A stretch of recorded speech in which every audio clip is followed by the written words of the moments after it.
light is there. The sun not coming, like light is not coming. Another problem.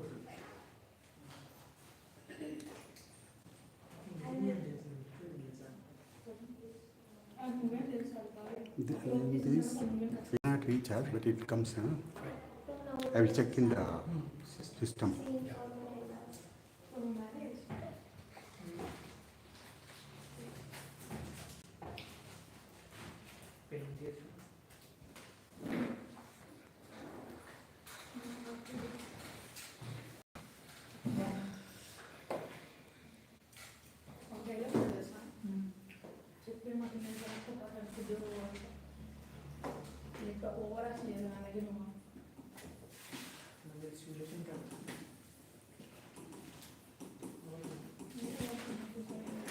One minute, sir.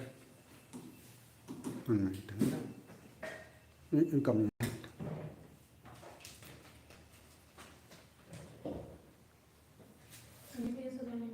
You have to explain like this.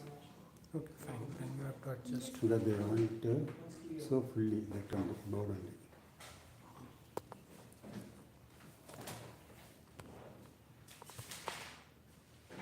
No, this way they want. Let's check in the time.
So, good morning everyone. So, in the last class we were discussing about the wind related landform, and along with the wind related landform we have also discussed what?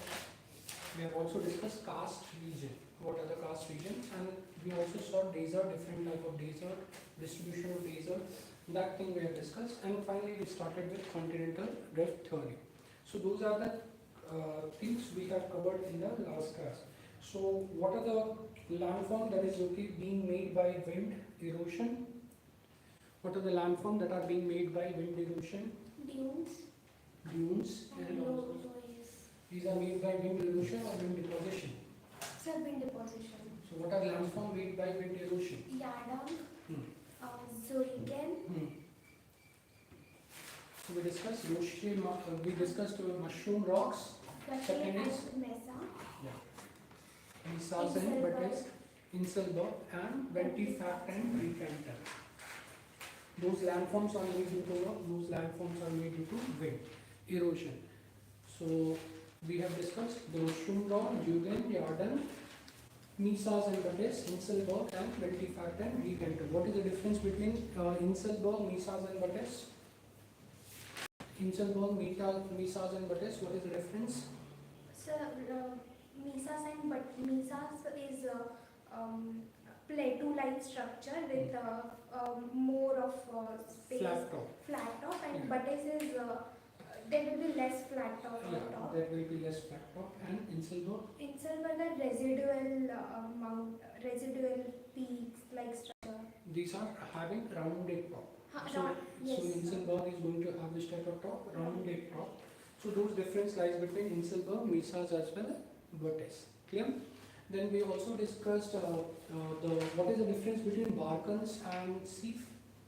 What difference lies between Barkans and Seef? What difference you find between Barkans and Seef?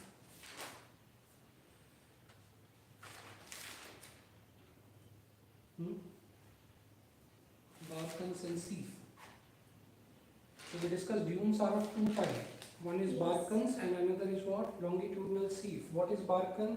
It is crescent shape. Crescent shape, yes, dunes, and Seef Seef are is longitudinal, parallel to each other. yeah. deposition. Seef are the longer ridges and furrow region with with when wind are blowing in different direction, then you see seefs are formed. When wind are blowing in one direction, then what is formed? Then crescent shape Barkans are going to be formed. So we have discussed Barkans also and Seef also. What is the difference between dunes and loess? So dunes will be deposited inside desert and loess will be outside of desert. Outside the desert limit, yes. So that part we have discussed regarding dunes and loess. Finally, we saw what? Finally, we saw also the karst region. So which region will be called as a karst region? There will be limestone deposition. There will be more rocks made up of limestone and dolomite. So we discussed either limestone dominated rocks or dolomite dominated rocks. Those regions are referred as what? Karst region. In karst region, what are the features you are going to observe? Stalactites, stalagmite and pillars. Stalactites, stalagmite, pillars, yes, that you observe. Also you observe sinkhole.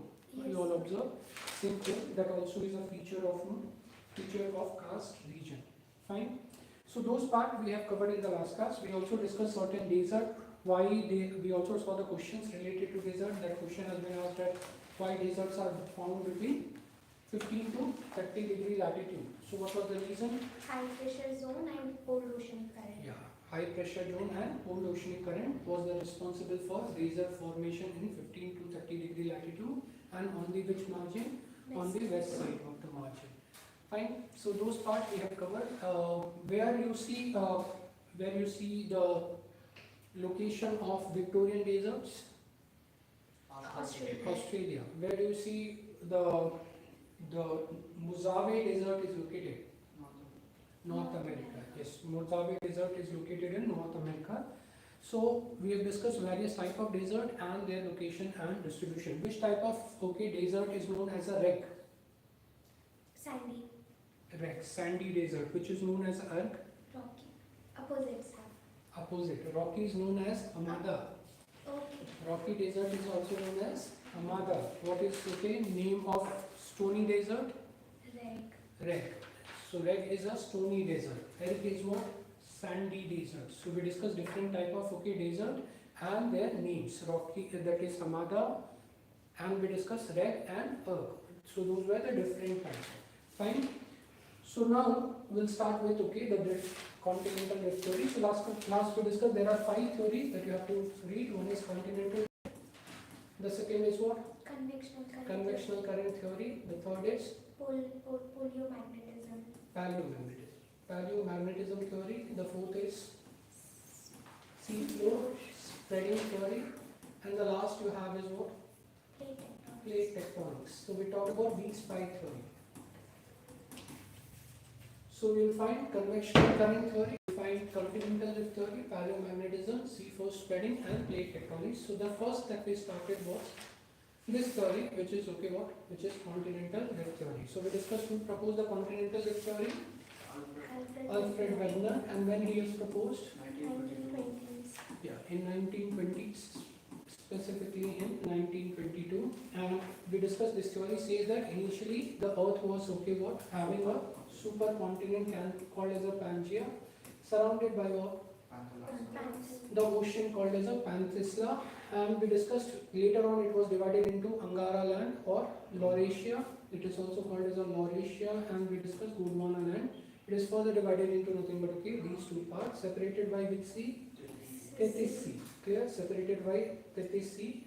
And then we discussed okay certain forces which were given by whom? Which were given by the Alfred Wegener. He says that why this breaking of the continent and other things are happening due to these two type of forces. One is called as a pole flame force and another is called as what? Tidal forces. Okay, so these two forces are responsible for continental drift.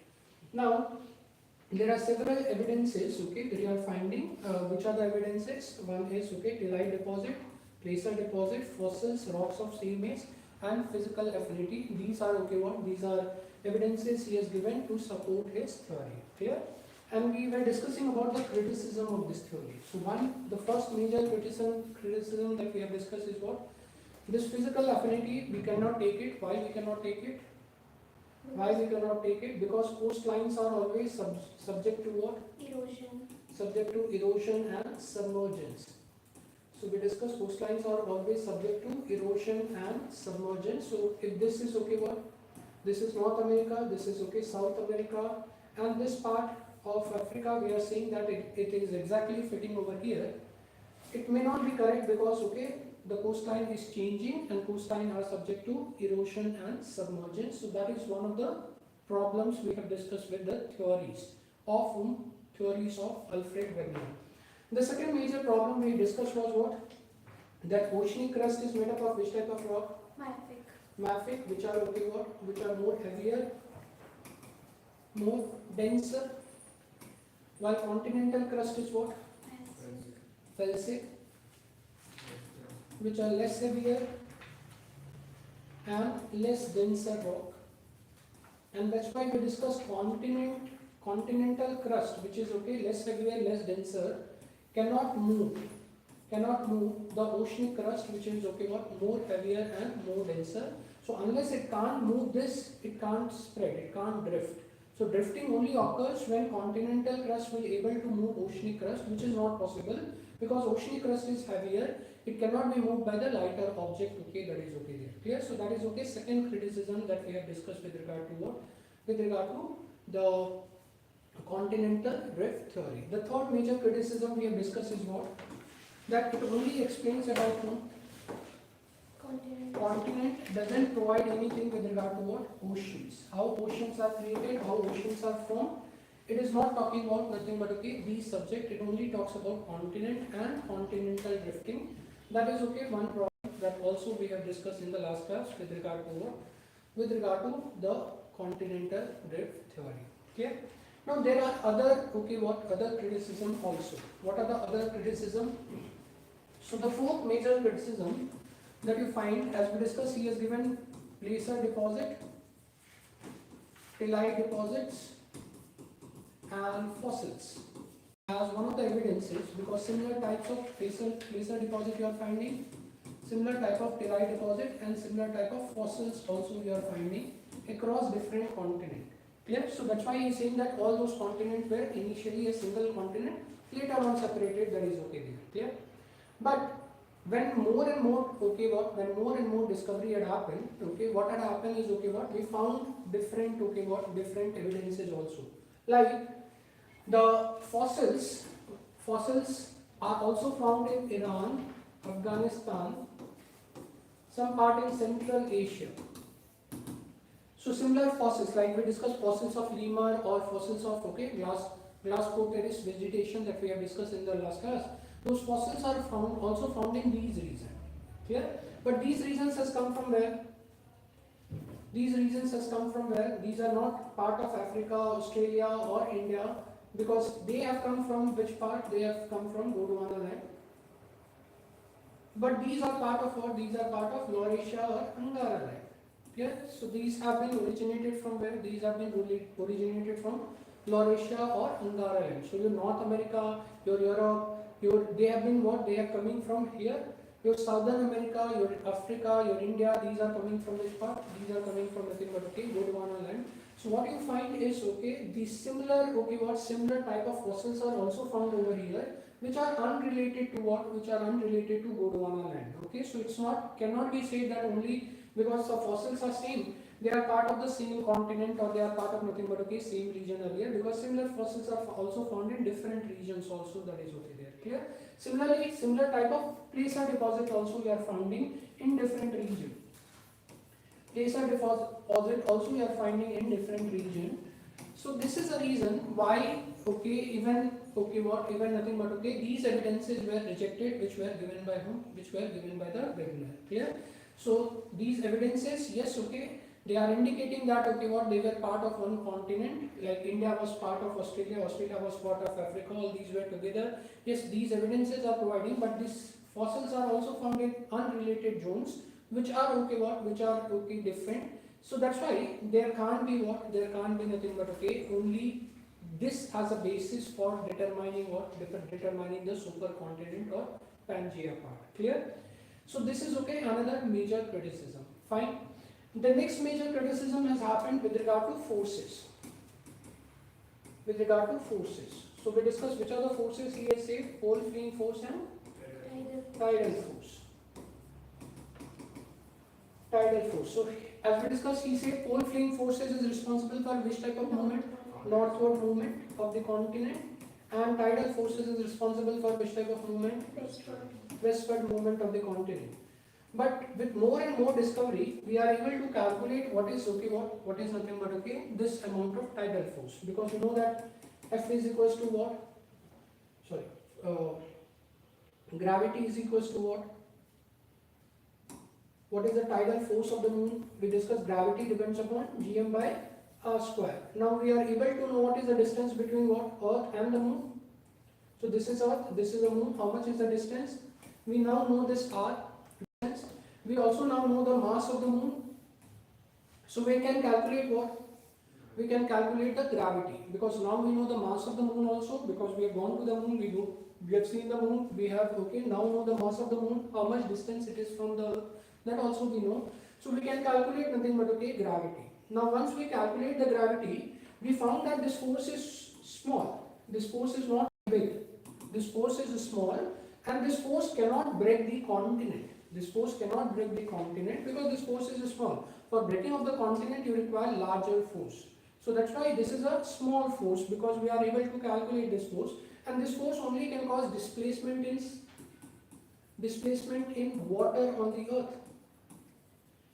They only cause displacement in water on the earth. So as earth is okay like this, and this is okay the water that is present on the earth, so this only can cause some waves in water, but cannot nothing but okay break the continent okay that is okay there. And that's why this tidal force were nothing but okay what? The tidal force were nothing but okay also rejected. As we discussed, he is giving what? Pole fleeing forces is responsible for what? Pole fleeing forces is responsible for northward movement. Clear? But if you remember, India is how it is moving, Indian plate how it is moving. So this is Africa. We discussed this is how the Indian plate is moving towards what? Eurasian plate. Okay, that is okay there. It is not a northward movement. It is something that is okay moving in different direction. That is okay there.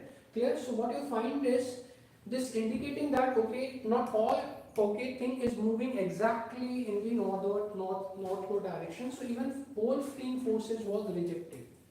This force was also rejected. So both these forces, which is provided by the Wegener to explain his theory, were rejected. Why they were rejected? Because they were too small to cause a breakage in what? Too small to cause a breakage in the continent. Because tidal forces we are able to calculate, pole fleeing forces with further discovery we found that okay these are okay what? These are smaller forces, cannot cause okay the northward movement okay that is okay there. So over a period of time we rejected what? We rejected these forces, the very premise of Wegener's theory. Clear? So without these forces, Wegener can't explain the breaking of the continent. And when these forces were rejected, the theory also were nothing but okay discarded. So earlier we were okay giving the criticism that okay yes, placer deposit is there, tellite deposit is there, fossils are there. Yes, okay, they may explain that they were part of single continent, but why do we finding the similar fossils in other region which was not part of okay Gondwana land and other land? So we were not able to explain those particular things, but once theory were okay what? Once theory premise were rejected, you saw nothing but okay what? Wegener's theory were discarded. So, but Gondwana land and Angara land were a part of Pangea. They were part of the Pangeas, but okay, what species may survive on a Gondwana and may not survive on what?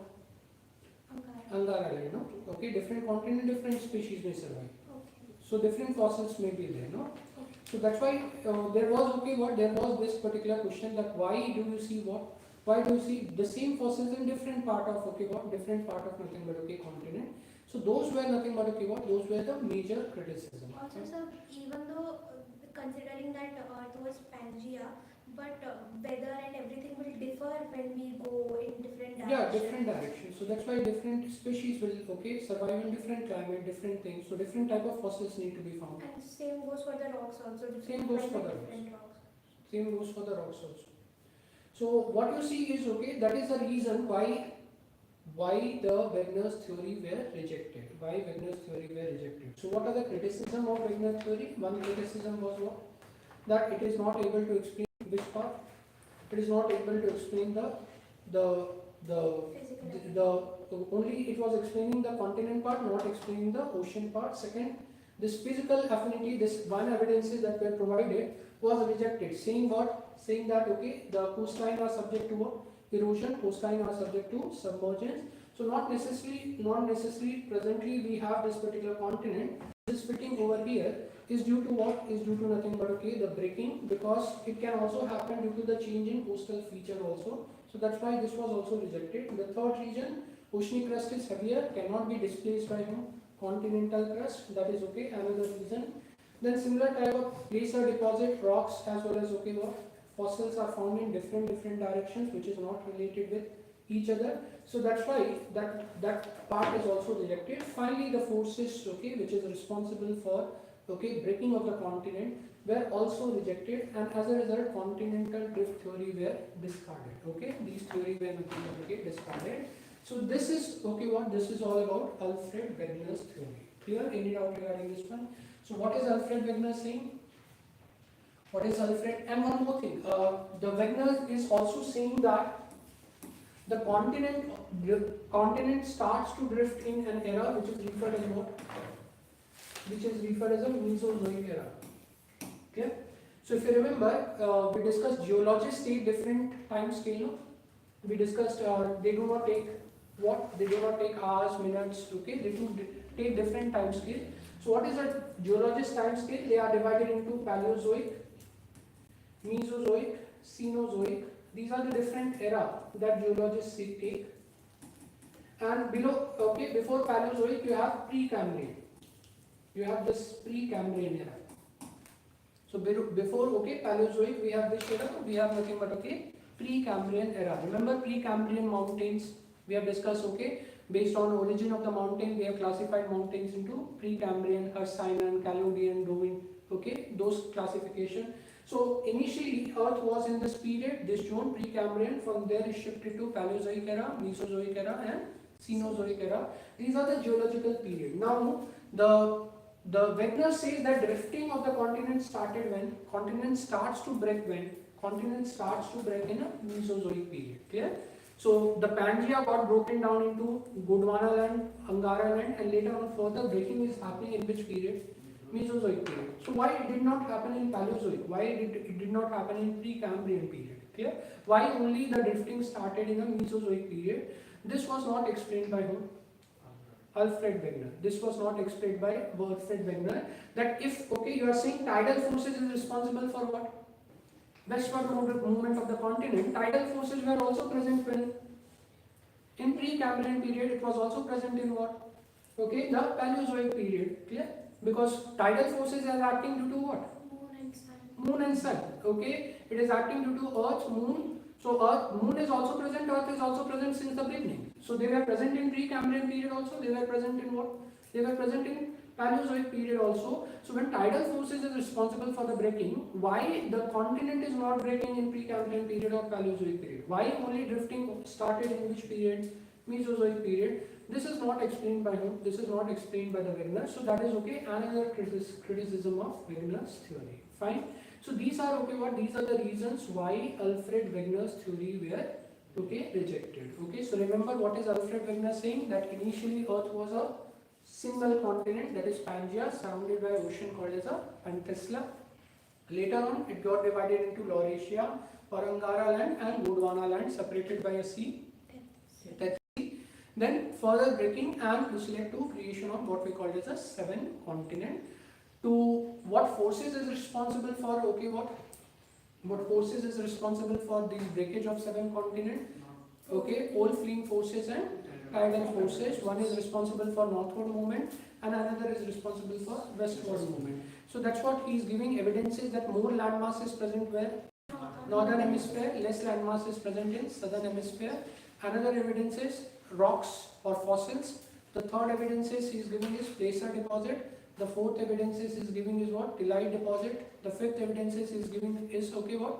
Jigsaw fit, that okay the African part is fitting with what? North American and South American part, it is fitting. So those evidences he is providing to support his theory, that is okay there. But as we discussed over a period of time with further okay what further discoveries, we are able to reject the Wegener's okay evidences. Clear? What was the rejection? That coastlines are what? Coastlines are subject to change.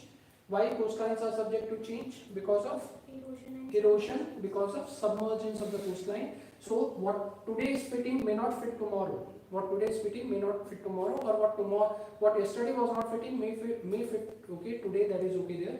So that's why this was rejected. As we discussed, second was later on we find oceanic crust is heavier. So continental crust, which is okay lighter, cannot displace what? Cannot displace the oceanic crust.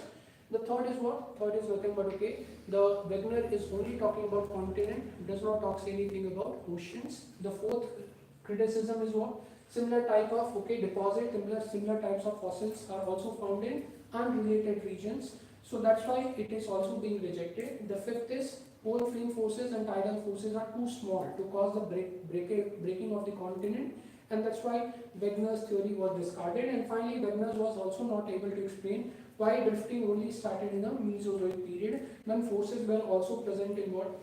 Paleozoic and Precambrian period. So when forces were also present, tidal forces were also present at that time, pole fleeing forces which is generating due to rotation of earth were also present at that time. So why the continent did not break at this point? Why only breaking started in this period? So these points were not explained by the Wegeners, and that's why this Wegener theory were discarded. Clear? Any doubt regarding this particular thing? Now the second theory that comes is okay what? Your convectional current theory.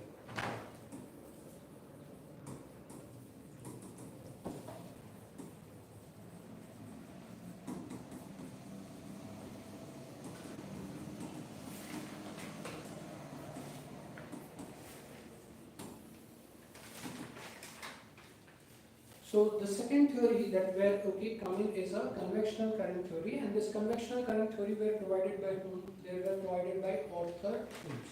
They were provided by whom? Arthur Holmes, okay, who provided this particular theory called as a convectional current theory. Yeah. So earlier we have discussed what is convectional current. We have discussed what is convectional current. Current which are generated in the mantle region, and why these currents are generated? Due to the radioactive decay. Yes, okay. Due to radioactive decay, this okay what? This nothing but okay convectional current are being generated. So for the first time, who gave this theory that regard there can be convectional current in the mantle, and this convectional current is responsible for what? Movement and etc. This theory was for the first time propounded by whom? Propounded by Arthur Holmes, and this is okay referred as a okay which theory? Convectional current theory. Fine. So the Arthur Holmes in early 1930s talked about convectional current. He says that since okay Earth's interior, as you are going to the Earth's interior, temperature is increasing. So because of temperature, what will happen? There might be generation of convectional current in the mantle region. Convectional current in mantle region. As the heat inside Earth will try to find out a path to escape. will try to find out a path to escape. Clear? So this is what Arthur Holmes is talking about. So Arthur Holmes is saying that there is a convectional current that is generated in what? That is generated in a mantle region, and this convectional current is generated why? Because of nothing but Earth's heat, and because of this, what will happen?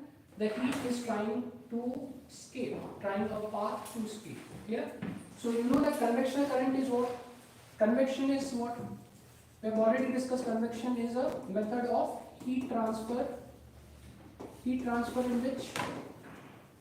It is a method of heat transfer in fluids or in liquid or gas. So already we have discussed these concepts: convection, conduction and radiation. So we discussed convection is what? Convection is a method of heat transfer in fluid or gases. So when radioactivity is happening, what radioactivity is generating? It is generating heat. This heat is causing what? This is causing melting, and because of the melting, what is happening? Convectional currents are generated. This convectional current will try to move. They will try to nothing but move, and they will try to find a path to escape, because they want to transfer the heat. So they will try to find a path to escape. Clear? So that's why the Arthur Holmes is saying that wherever rising limbs are meeting, at those points, so rising limbs are like this. Okay, this is how the convectional current are rising. So wherever rising limbs are meeting, I'll just make a here. Wherever rising limbs are meeting, then you see convectional current are moving down like this and then moving like this.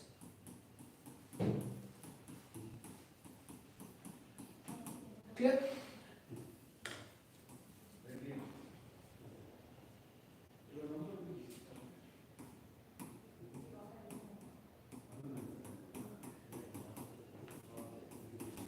So wherever rising limbs are meeting, where do you see rising limbs are meeting? Here one limb is rising, here limb is rising. Wherever rising limbs are meeting, there you will see formation of what? Ridges. And there, wherever falling limbs are meeting, falling are where? You see here falling, you see here falling. Wherever falling limbs are meeting, so here limbs are falling, here you will see limbs are falling. Here you see limbs are rising, here you see limbs are rising. So wherever the rising limbs are there, we're going to find what? Ridges. Wherever falling limbs are there, we're going to find what? Trenches over there. So this is what convectional current theory is talking about. Okay, so this is what convectional current theory is talking about. Wherever the rising limbs of the currents are meeting, there you're going to find what? Ridges. Wherever the falling limbs are meeting, there you're going to find what? There you're going to find nothing but trenches. Clear?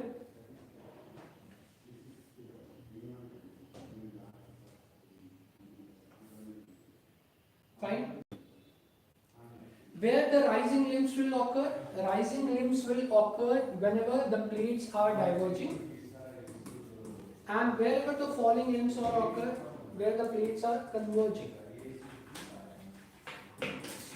So where convergence is happening, there you will see falling limbs. Wherever divergence is happening, there you will see what? There you will see rising limbs.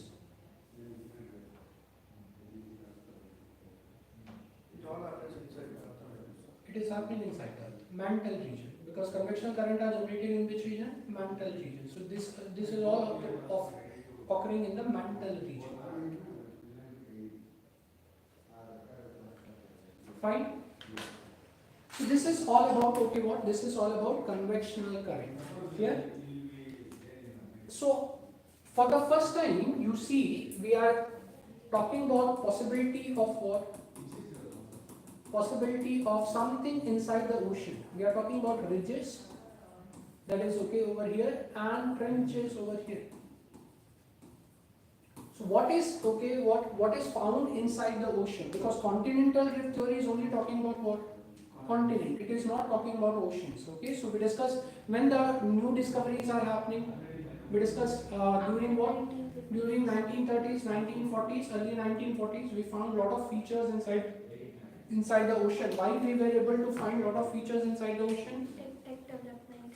As we discussed, technology development, with coming of submarines, with coming of other things, we were able to nothing but okay, move downward inside the ocean, and we are able to find what lies beneath nothing but okay, ocean. So we found ridges, we found trenches. So how these ridges and how these trenches are formed?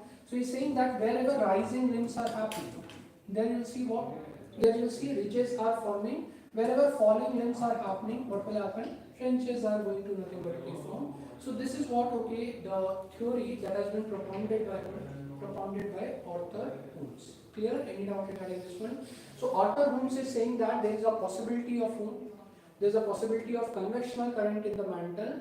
Why there is a convectional current? Because of what? Because of radioactivity, and this convectional current is trying apart to escape. This convectional current is trying apart to escape. As a result, it is rising. It is rising. So wherever the rising limbs are there, where you are finding what? Ridges. Wherever the limbs are falling, there you are going to find what? Trenches. Trenches are occurring where? At the converging boundary. Ridges are formed where? At the diverging boundary. So this is what the theory given by whom? Given by Arthur. Fine. Fine. So if question comes like this,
which of the following is correct regarding convectional current theory?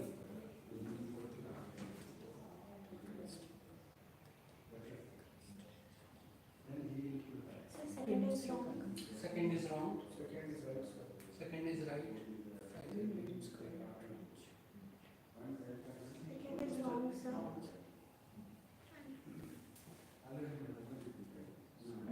So first is also wrong. See, what is it is saying? Wherever okay, what?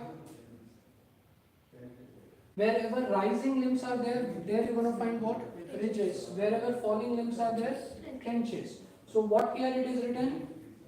Rising limbs means ridges should be there. Okay, it is saying rising limbs are creating trenches. So that is wrong. And falling limbs are what? Creating nothing but okay, trenches. Okay, not ridges. Okay, so that's why this statement is wrong statement. Second thing, the convectional current theory is not talking about what?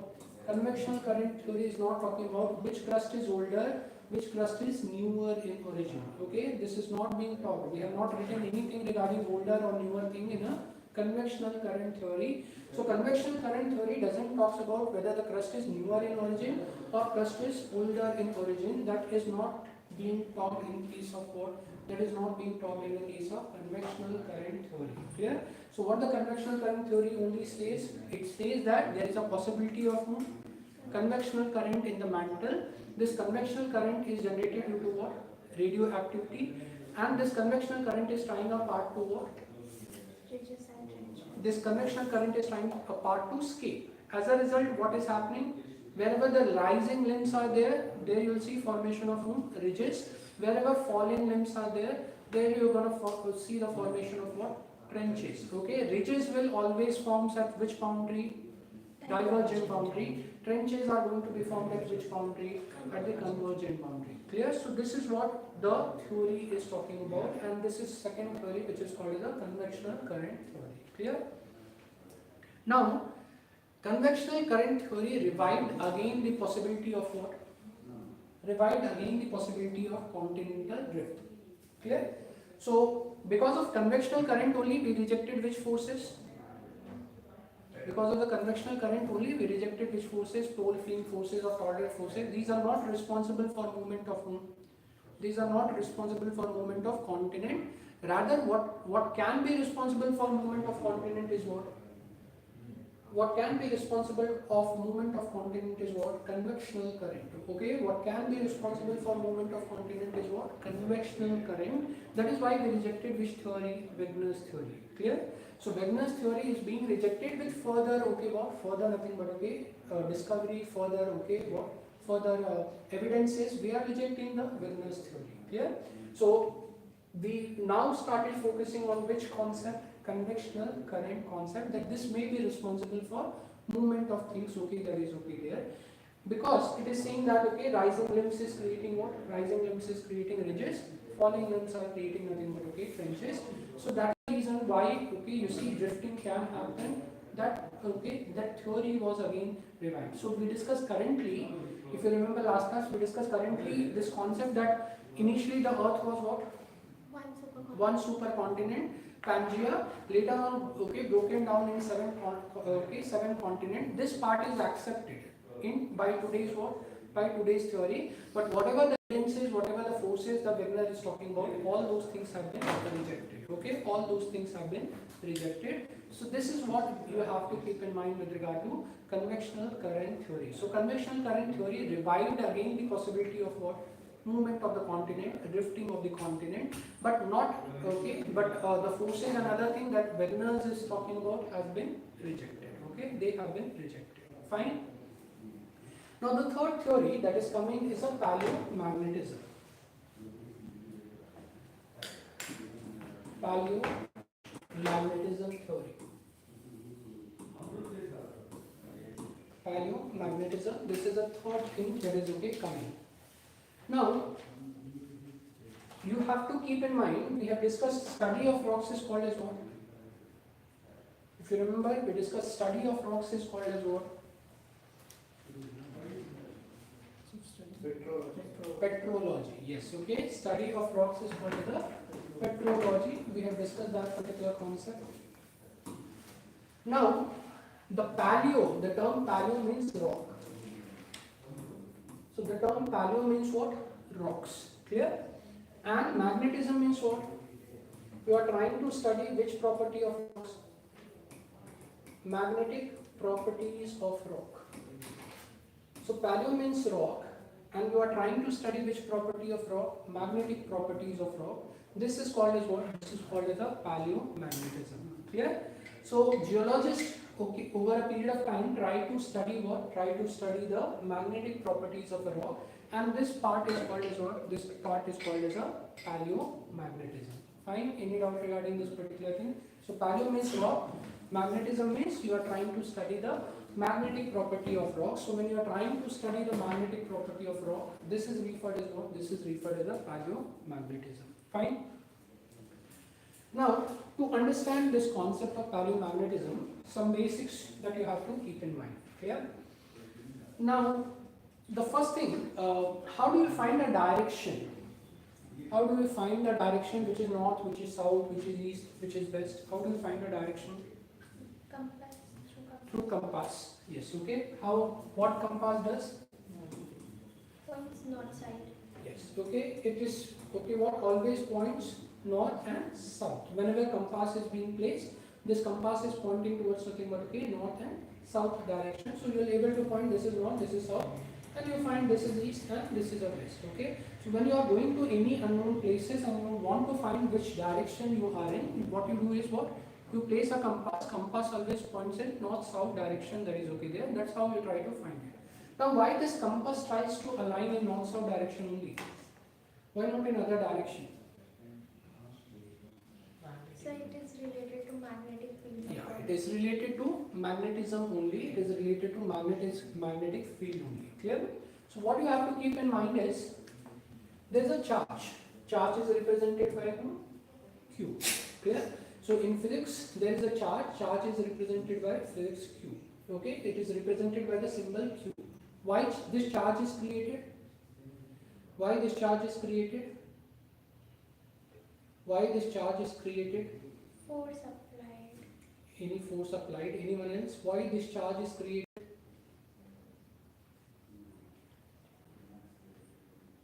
We discussed something called positive charge, negative charge, how these charges are being created.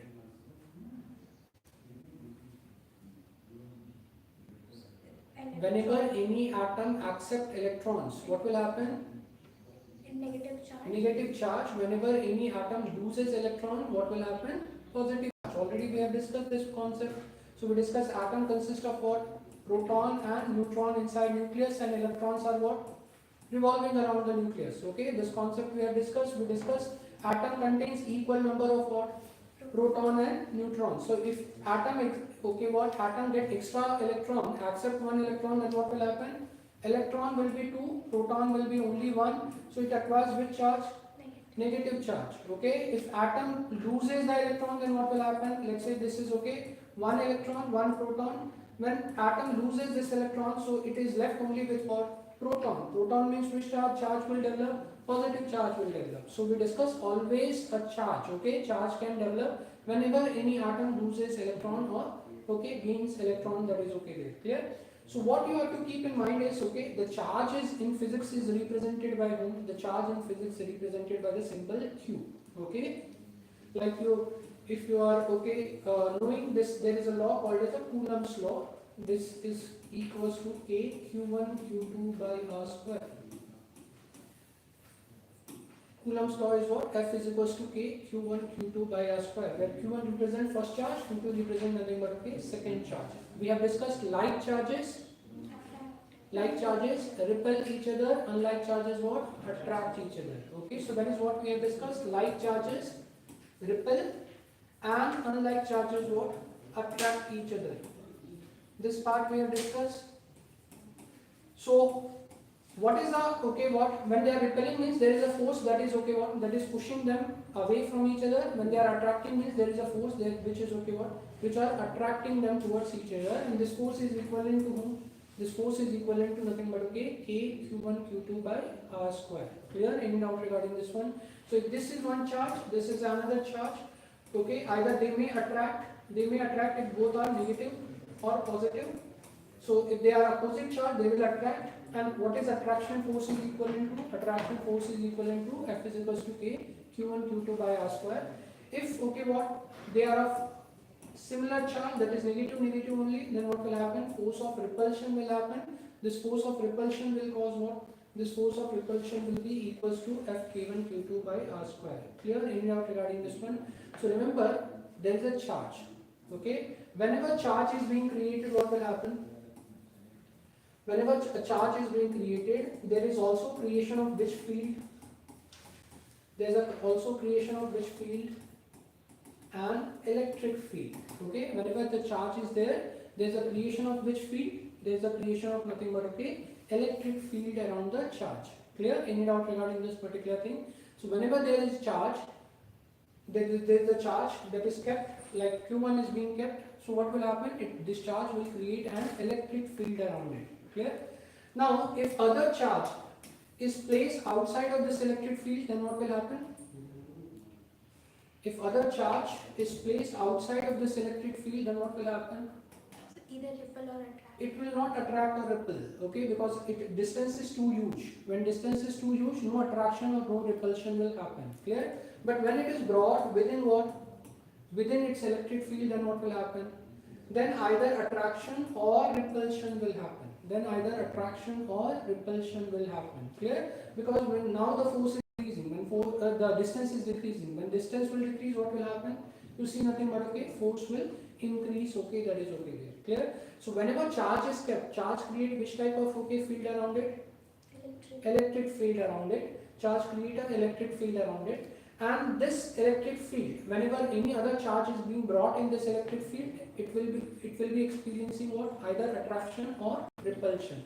Attraction means why? Because if they are unlike charges, then attraction. If they are like charges, then what is happening? Repulsion is going to be felt. Clear? Any doubt regarding this particular concept? But what about discharge when discharge is moving? If discharge is moving, then what will happen? The electric field will also move. Electric field also will move. Then any other thing? If discharge is static, it will create an electric field like this. But what if discharge is continuously moving? So then it will get close to other charge and more repulsion and attraction might happen. Yes. What you see is okay, then flow of charge is called as what? When flow of electrons happens, when flow of charge happens, we call it as what? We call it as a current or electricity. Current is what? Okay, electricity is what? Movement of nothing but okay, what? Electron. Okay, so when this charge is moving, when this things is moving, then what will happen? You'll see generation of current. Okay, and the moving charges also create what? The moving charges also create a magnetic field. Moving charges also create which type of field? A magnetic field. So static charge will create electric field. Moving charge will create what? Both electric and magnetic field. Clear? Any doubt regarding this one? So why magnetic field are being generated? Magnetic field are generated because of movement of charge. Magnetic fields are generated because of what? Movement of charge. Clear? Any doubt regarding this one? So simple concept. Okay. What you have to remember is why magnetic field are being created. Magnetic field are being created because of movement of charge. Clear? Any doubt regarding this one? So electric field are generated because of static charge, because of movement of charge, both electric and magnetic fields are generated, and that's why you remember electromagnetic waves. We talked about electromagnetic waves, okay? That is X-rays, gamma rays, okay? Other type of electromagnetic waves we talked about. Clear? So when both electric and magnetic fields are generated, such type of okay, what things are going to be called as what? Electromagnetic. Clear? So why the magnetic fields are generated? The movement of. Because of movement of charge. Clear? Any doubt regarding this particular thing? So whenever any magnet now is being brought what? Is being brought in a magnetic field. Whenever any magnet is now being brought in a magnetic field, what will happen to this magnet? So let's say this is a magnet I am bringing into magnetic field. Why this magnetic field is there? This magnetic field is there because of nothing but okay, flow of okay, what? Flow of nothing but okay, charge. Charge is moving from one point to another point, which is generating what? Which is generating the magnetic field.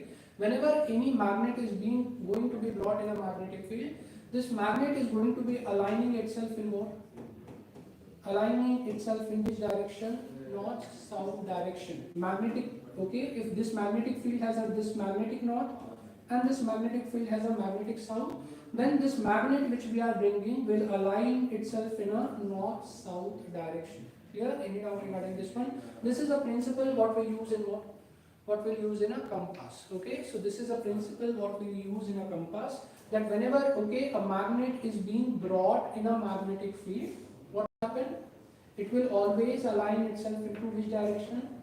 Magnetic north and magnetic south. Okay, so this magnetic field has a magnetic north, this magnetic field has a magnetic south. Whenever magnet is being brought in this field, this magnet okay, will always align itself in a north south direction. Clear? Any doubt regarding this one? So this principle is being used in what?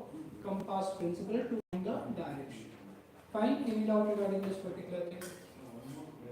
Now assume the rocks is made up of what? The rocks is made up of iron. Clear? We discussed iron, magnesium, these are okay, what rocks are made up of. Now this iron is having which type of property? Magnetic property. So when this iron comes onto the surface of earth and starts to cool and solidifies, this iron will always align itself in which direction? North-south. North-south direction. Why it will allows okay? Why it will okay be in north-south direction? Why it will be in north-south direction? So it will maintain. Because Earth is having what? Earth is having a magnetic north and Earth is having a magnetic south. Because Earth is having a magnetic field. So whenever okay any rocks which is having an iron is brought in a magnetic field, what will happen? The cooling and solidification will happen in which direction? It is going to happen in a north-south direction. Here, any doubt? Not getting? What you are not getting? From where you are not getting? From the protons. No, okay. What you are not getting is how the charges are created. You know how this part you have understood? Charges, how it is being created? What is charge? Charge is when the protons or electrons. Yeah. Any atoms have equal number of what? Electron and proton. This principle you keep in mind. If it has two electrons, like hydrogen is what? One atomic number. So hydrogen has how many electrons? One electron, one proton. Okay. Helium has how many electronic number? Two. So it has how many electron? How many proton? Two electron, two proton. Lithium has how many? Three. Okay. Three electron, three proton. Okay. So any atom will always have equal number of what? Electron and proton. Fine. Now assume that if it accept one more electron, so electron will become how much? 2, but proton is how much? 1. So which now negative charge is more than what? Positive charge. So atom will acquire which charge? Negative charge. Atom will acquire which charge? Negative charge, because now electron concentration is more than what? Proton concentration. Fine. This much you understood? Protons are positive. Protons are positive. Electrons are Negative. Fine. So what will happen is, when more electrons, it will accept one electron, then what will happen? It becomes two electrons. Two electrons, one proton. So, what will happen? Now, negative charge is more than what? Positive charge. So, it will acquire which charge? Negative charge. Fine. Let's say if this loses electron. If this loses electron, then what will happen? No electron, zero electron. Okay? How many protons are there? One proton. So what will happen? Now positive charges, it will acquire which charge? Positive charge. So because now positive charge is more than what? Negative charge. So this is how the atom acquires what? Charge. This is how atom acquires charge. So either you will accept electron. If you accept electron, electron number will be more. So you will acquire which charge? Negative charge. You will acquire negative charge because electrons are negative in number. If you have, if you lose electron, then what will happen? Positive charge, because proton will be more in number. Clear? So we discussed when charge is created, what will happen? The charge will create a electric field around it. Clear? Any charge when it is created, it will create which type of field? Electric field around it. Either positive or negative. Okay? A charge will have an electric field around it. Clear? Now when any other charge will brought in this field, we are taking first charge is what? Q1. The another charge, let's say hydrogen is one charge. Talking about, let's say, lithium, another charge is being brought in this particular field. What will happen? We discussed like charges is going to what? Like charges is going to repel each other, unlike charges are going to attract each other. Since both are positive, they are going to what? They are going to repel each other. So any charge, if it is being brought in an electric field, what will happen? You will see either attraction or you see either repulsion, depending upon whether they are like charge or whether they are unlike charge. Okay. So if they are unlike charge, positive, negative, then what will happen? Attraction will happen. If negative, negative, repulsion, positive, positive, repulsion will happen. And this, this repulsion or this attraction is equals to how much force? How much force of repulsion or how much force of attraction is given by this formula, Coulomb's law. Okay, which is equals to K Q1 Q2 by R square. Fine, this much is correct. So we are saying that any charge will have an electric field around it, and whenever any other charge is being brought in this electric field, they will experience what? They will experience either attraction or repulsion. Fine. But what if this charge is not kept at one point, rather this charge is moving?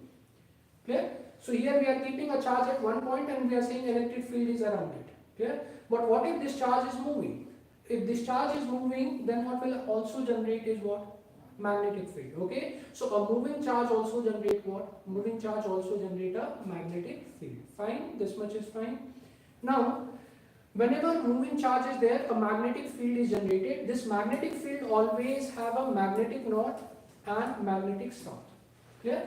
Whenever magnetic fields are generated, magnetic field will have a magnetic north and magnetic south. So if any other magnet is being brought in this magnetic field, clear? If I am trying to place this magnet like this, it will always move and align itself in this direction. Align itself in a north-south direction. Okay. So if any magnet is brought in this magnetic field, it will always try to align itself in which direction? North-south direction. This is what compass does.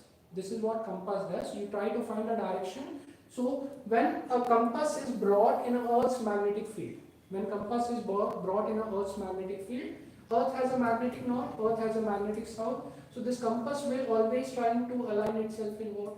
North-south direction. So that's how you find that this direction is north, this direction is south, this direction is east, and this direction is nothing but okay, west. Clear? Any doubt regarding this particular thing? So this is all about what? This is all about concept of magnetic field. Clear? Any doubt regarding this particular thing? So as we discussed, magnetic field is generated because of which charges? Magnetic field is generated because of which charges? Moving charges. Okay. Magnetic field is generated because of which type of charges? Moving charges. We have written which charge generate magnetic field? Moving charge generate nothing but okay, magnetic field. Clear? So if the charge is moving continuously, what will happen to the magnetic north and magnetic south? Will it remain constant or will it also be changing? So Earth's magnetic field will remain constant only. Magnetic north and magnetic south are going to stay there only. Going to stay there only. Anyone else? Anyone else? On it? That's Because what Earth is rotating, no? When so Earth is the movement of magnetic north and magnetic south will be according to the rotation also. will also be according to the rotation. Now, if you remember the previous classes, we talked about okay what? We talked about Earth's interior. We discussed this is what which type of core? Inner core. We discussed which is core? Outer core. We discussed this is mantle region and this is what? Crust region. If you remember, we discussed Earth's magnetic field is due to what? Mantle. Earth's magnetic field is due to what? Outer core. We discussed Earth's magnetic field is okay. Why Earth's magnetic field are being generated? Earth's magnetic field are generated because of outer core. Remember? Okay, crust, mantle, core we talked about and we discussed Earth's magnetic field is generated because of outer core. Outer core is in which state? It is in liquid state. Yes, okay. So outer core is in which state? We discussed liquid state. Inner core is in which state? Solid state. So we discussed when Earth is rotating, what will happen to this liquid? Rotate with it. Liquid will also rotate. When Earth is rotating, what will happen to this liquid? Liquid will also rotate. When liquid will also rotate, what will happen? You see material shifting from one side to nothing but okay, other side. So what will happen? What will happen? Earth's magnetic property is also going to what? Change. Because material, if magnet, okay, this core is consisting of what? Nickel and iron. Okay, core is consisting of what? Nickel and iron. We discuss iron has which type of property? Magnetic property, that is okay there. If more mass of iron is over here, then what will happen? We'll see magnetic north, magnetic south, more stronger. Okay, if more mass is over here, then we'll see what? Magnetic north, magnetic south.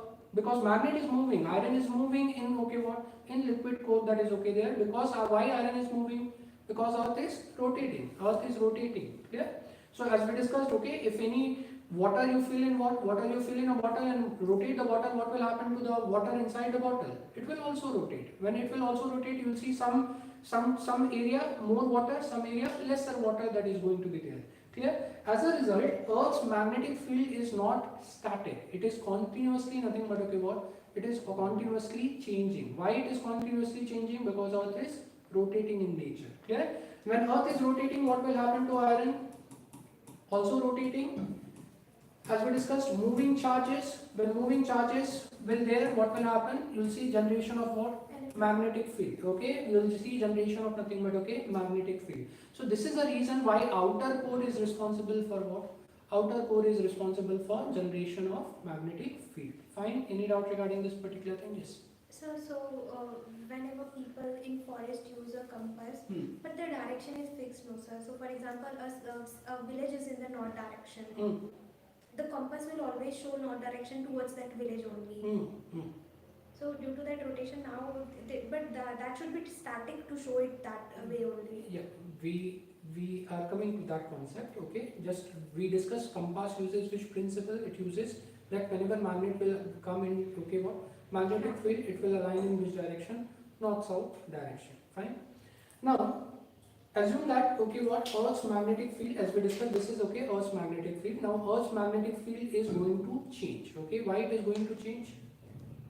Why it is going to change? Because this liquid is what? Rotating. Because of this liquid rotation, what will happen? Okay, movement of what? Movement of charge. Whenever charge will move, what will happen? Magnetic fields are going to be generated. Okay, magnetic fields are going to be generated. Clear? This is okay. This theory is referred as a geodynamo theory. This theory is referred as what? Geodynamo theory. This theory is referred as a geodynamo. Dynamo means what? Dynamic. Geo means what? Earth. Clear? So the magnetic properties of Earth is dynamic. It is changing. It is not static. Okay. So that's why it is called as what? It is called as a geodynamo theory. Fine. So Earth's magnetic property is explained through which theory?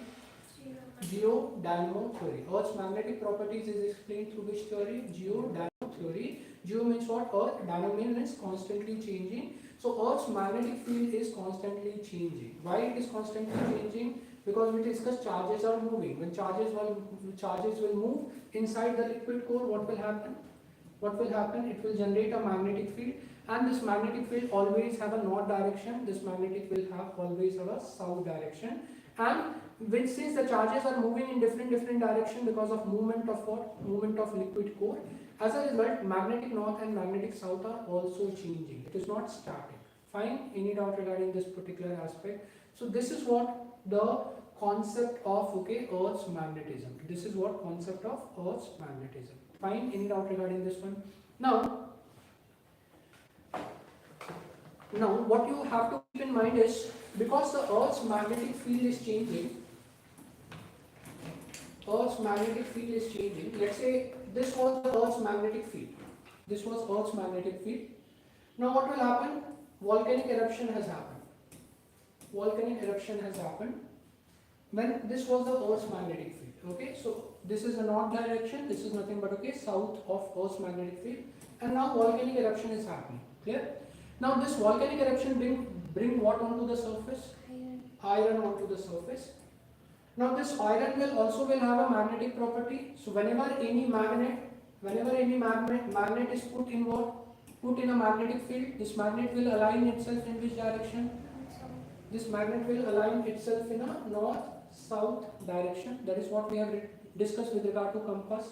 So compass always aligns itself in which direction? North-south direction. Because compass uses this magnetic property. So when iron is when you are talking about eruption, iron is coming out. This iron will cool and solidifies in which direction? In Earth's magnetic field direction. It is going to cool and solidifies in Earth's magnetic field direction. Fine. Any doubt regarding this particular thing?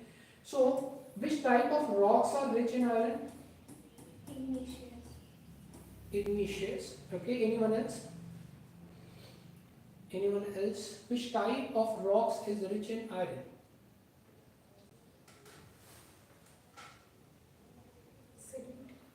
Sedimentary. Anyone else? Quartz and is it that quartz and feldspar? Quartz and feldspar. Anyone else? Which types of rocks is rich in iron?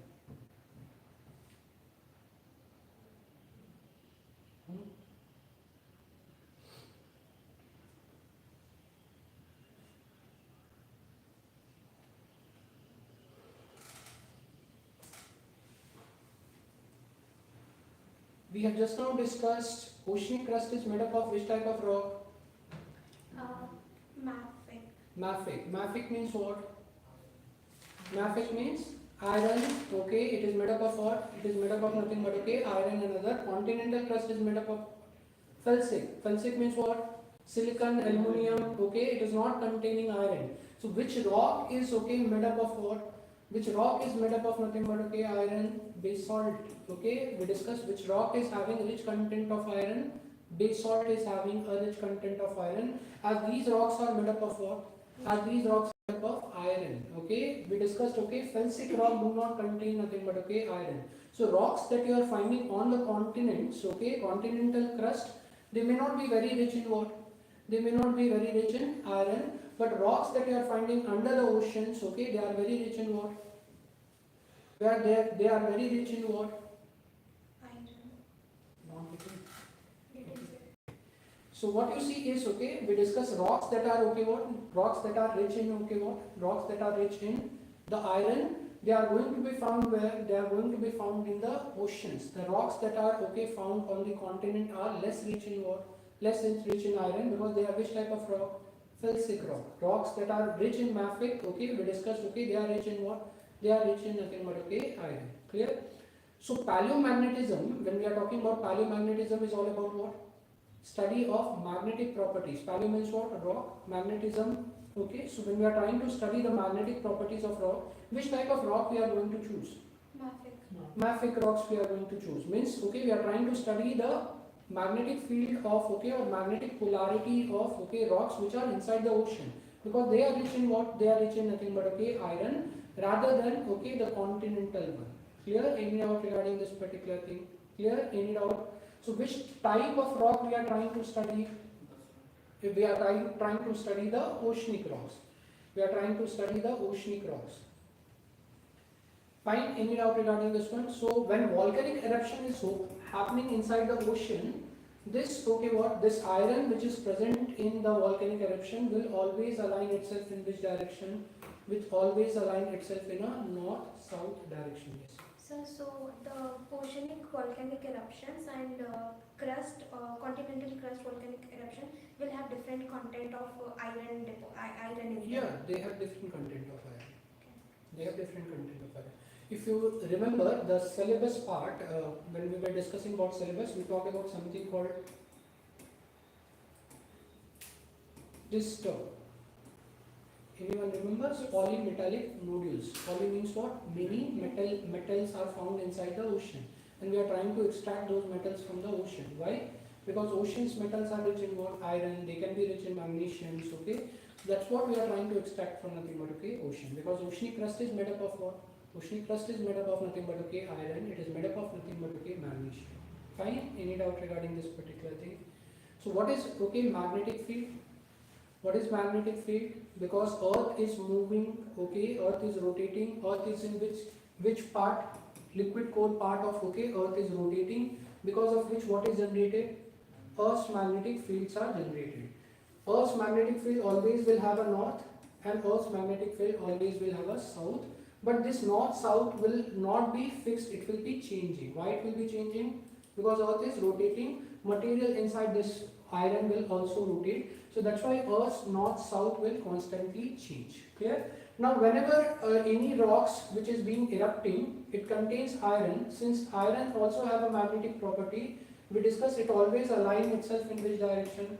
It will always align itself in a north-south direction. So when we are trying to study the, okay, polarity of rocks, that how it has, okay, cools and solidifies, in which direction north-south is there, when we are trying to study the magnetic properties of rock, this is referred as what? This is referred as a paleomagnetism. So this is called as what? Paleomagnetism. Any doubt regarding this one? So paleo means what? We are trying to study the magnetic properties of rocks. What, okay, magnetic properties? That how the rocks has nothing but, okay, cools and solidifies. Okay, how the rocks has cools and solidifies.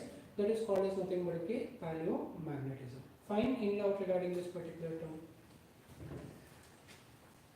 It's looking too heavy right now. Huh?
57 you answer.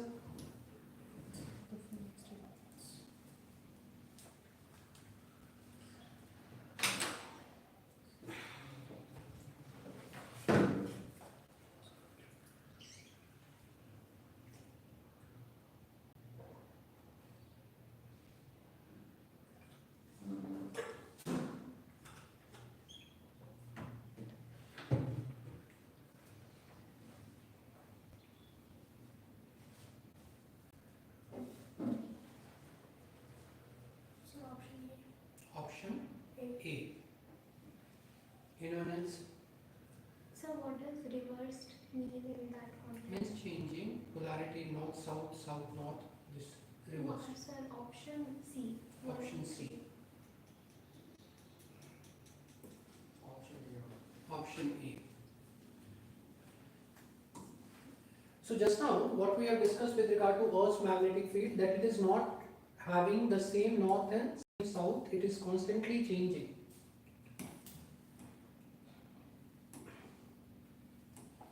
So we discussed it is constantly changing. The north-south of the Earth's magnetic polarity is constantly changing. If this is north-south, after some thousands of years, this becomes south, this becomes nothing but north.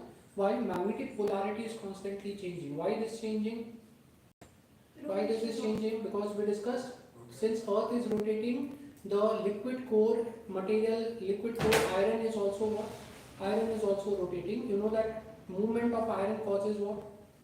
Movement of iron causes generation of which type of field?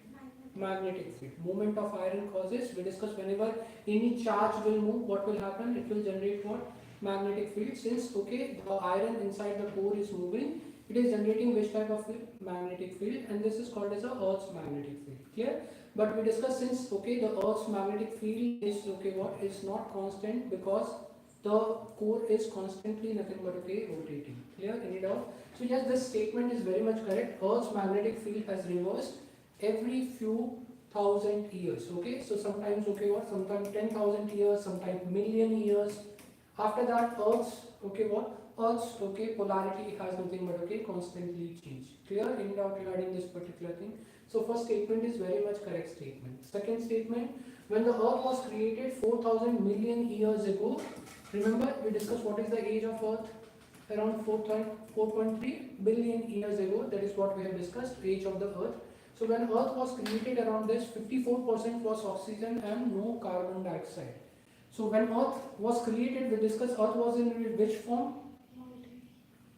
Earth was in molten form. Yes, When Earth was created, Earth was in which form? It was in molten form. And molten form means what?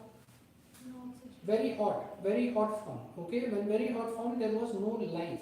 There was no life initially because Earth was in molten form, hot form. It was It was nothing but very hot. Clear?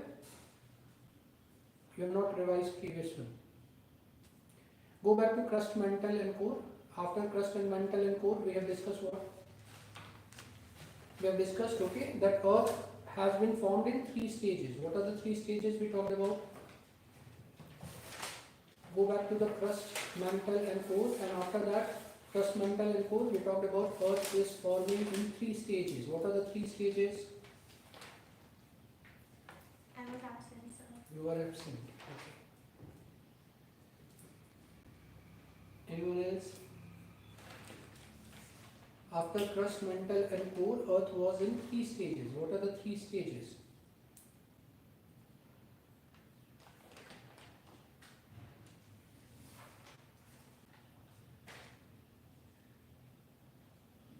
Yes. So iron catastrophe. Yes, iron catastrophe. After that, planetary differentiation. Then and outgassing and outgassing. Yes.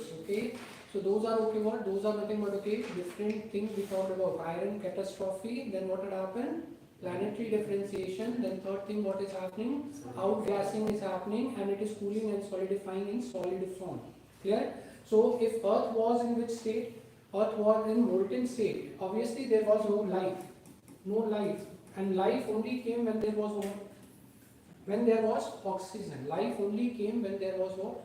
There was oxygen, that is okay there. Clear? So initially there was no oxygen on the Earth's surface. Initially there was no oxygen on the Earth's surface. It was later you see nothing but okay, what oxygen appeared onto the surface. Outgassing is happening, material coming out. So outgassing is happening, then only you see nothing but okay, what oxygen is okay coming onto the surface. So second statement is what?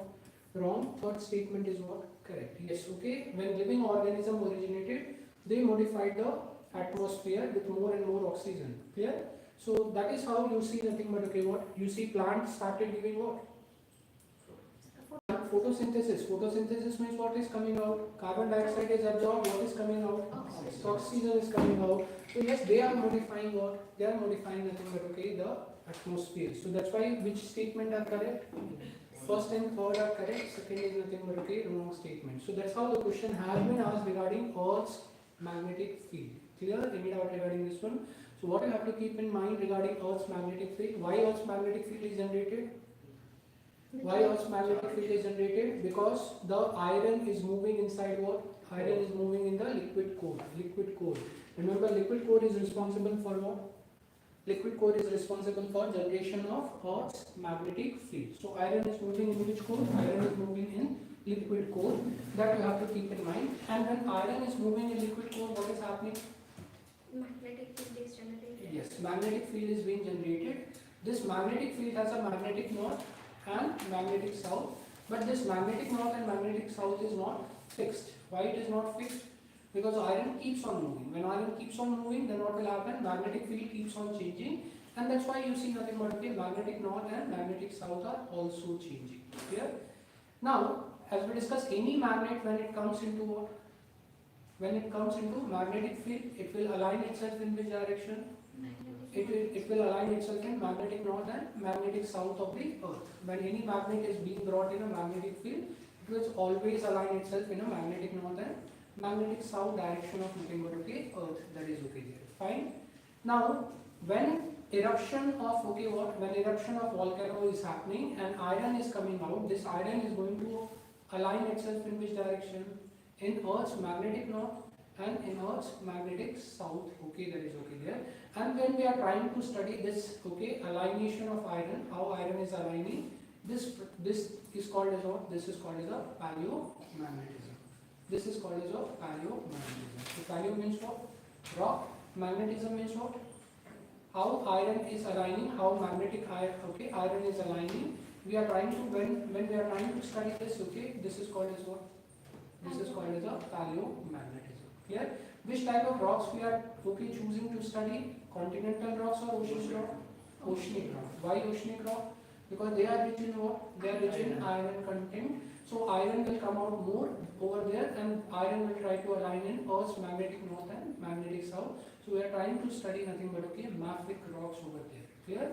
So what convectional current theory is doing? Convectional current is saying wherever rising cliffs are there, what is happening?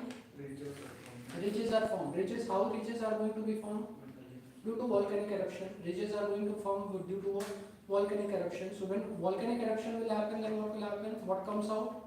Iron comes out, and we are trying to study the magnetic polarity of what? Iron, and this is what we call as a paleomagnetism theory. So paleomagnetism is okay, another step of what? Another step of convectional current theory. Convectional current theory is saying that ridges are being formed. Now, okay, in ridges what is coming out? Iron is coming out. So we are trying to study the properties of iron, which is okay, there in the ridges, because volcanic eruption creates ridges. This volcanic eruption will contain iron, and as a result we are trying to study the iron in this particular thing, and that's why it is called as a paleomagnetism. Fine, any doubt regarding this one? So this important part you have to keep in mind. Now if question comes, theory is explaining the Earth's magnetic properties. Which theory is creating or which theory is okay? Which theory is okay explaining the Earth's magnetic properties? Convectional current theory. No. No, sir, it was paleomagnetism. No, paleomagnetism is trying to study the rocks, not about Earth. We are saying paleo means what? Rock. Magnetism. When you are trying to study the magnetic properties of rock, it is going to be called as what? Paleomagnetism. But what my question is, which theory is explaining the magnetic properties of Earth? Geodynamo theory. Okay, so what we have used the term geodynamo theory is trying to explain the magnetic properties of moon, magnetic properties of Earth. Clear? Any doubt regarding this one? So geo means what?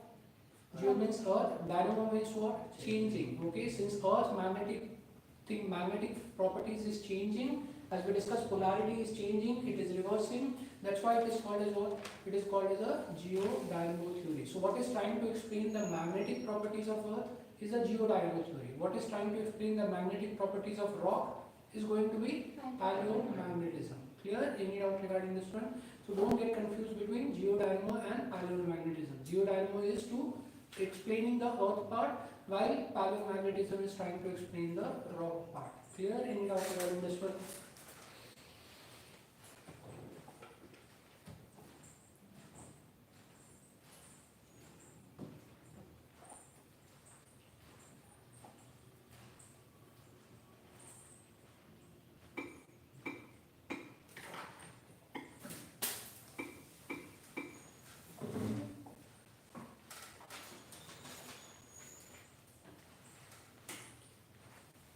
So you can see this is what, okay, the geodynamo theory is talking about. Clear? This is how the magnetic fields are something that are generated. Clear? This is inner core and this is nothing but, okay, outer core. Since liquid is moving inside the outer core, what is being generated? These lines indicate what? These lines indicate magnetic lines. Okay, these lines are indicating which line? Magnetic lines. So this is a reason why magnetic lines are something that are originating. These lines are generating because of this is indicating which line? Magnetic lines. Clear? Because we discussed magnetic field are there. In magnetic field, these lines are magnetic lines. Clear? Any doubt regarding this one? So this is basically what? This is basically indicating the geodynamo. So geodynamo means what? It is indicating why the things are rotating inside the core. Clear? You can see this is okay. Things are rotating inside the outer core. Inner core is in solid state. It is not rotating. Outer core is something that is in liquid state, which is rotating. So as a result, okay, what you see is okay. What you see is okay. The generation of which field? Magnetic field. Fine. Any doubt regarding this particular thing? And you'll also see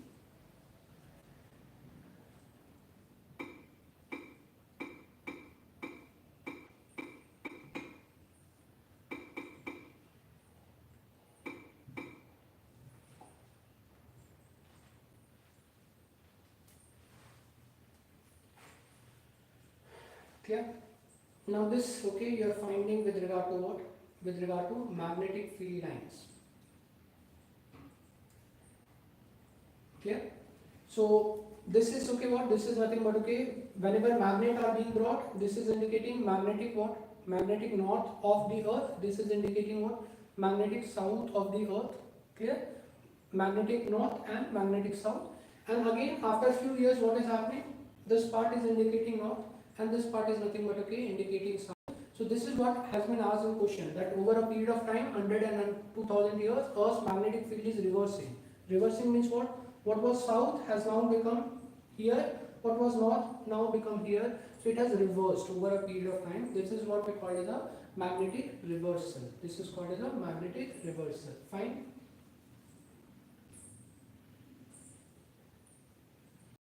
And this is how you try to study what? You try to study the magnetic polarity in the rocks.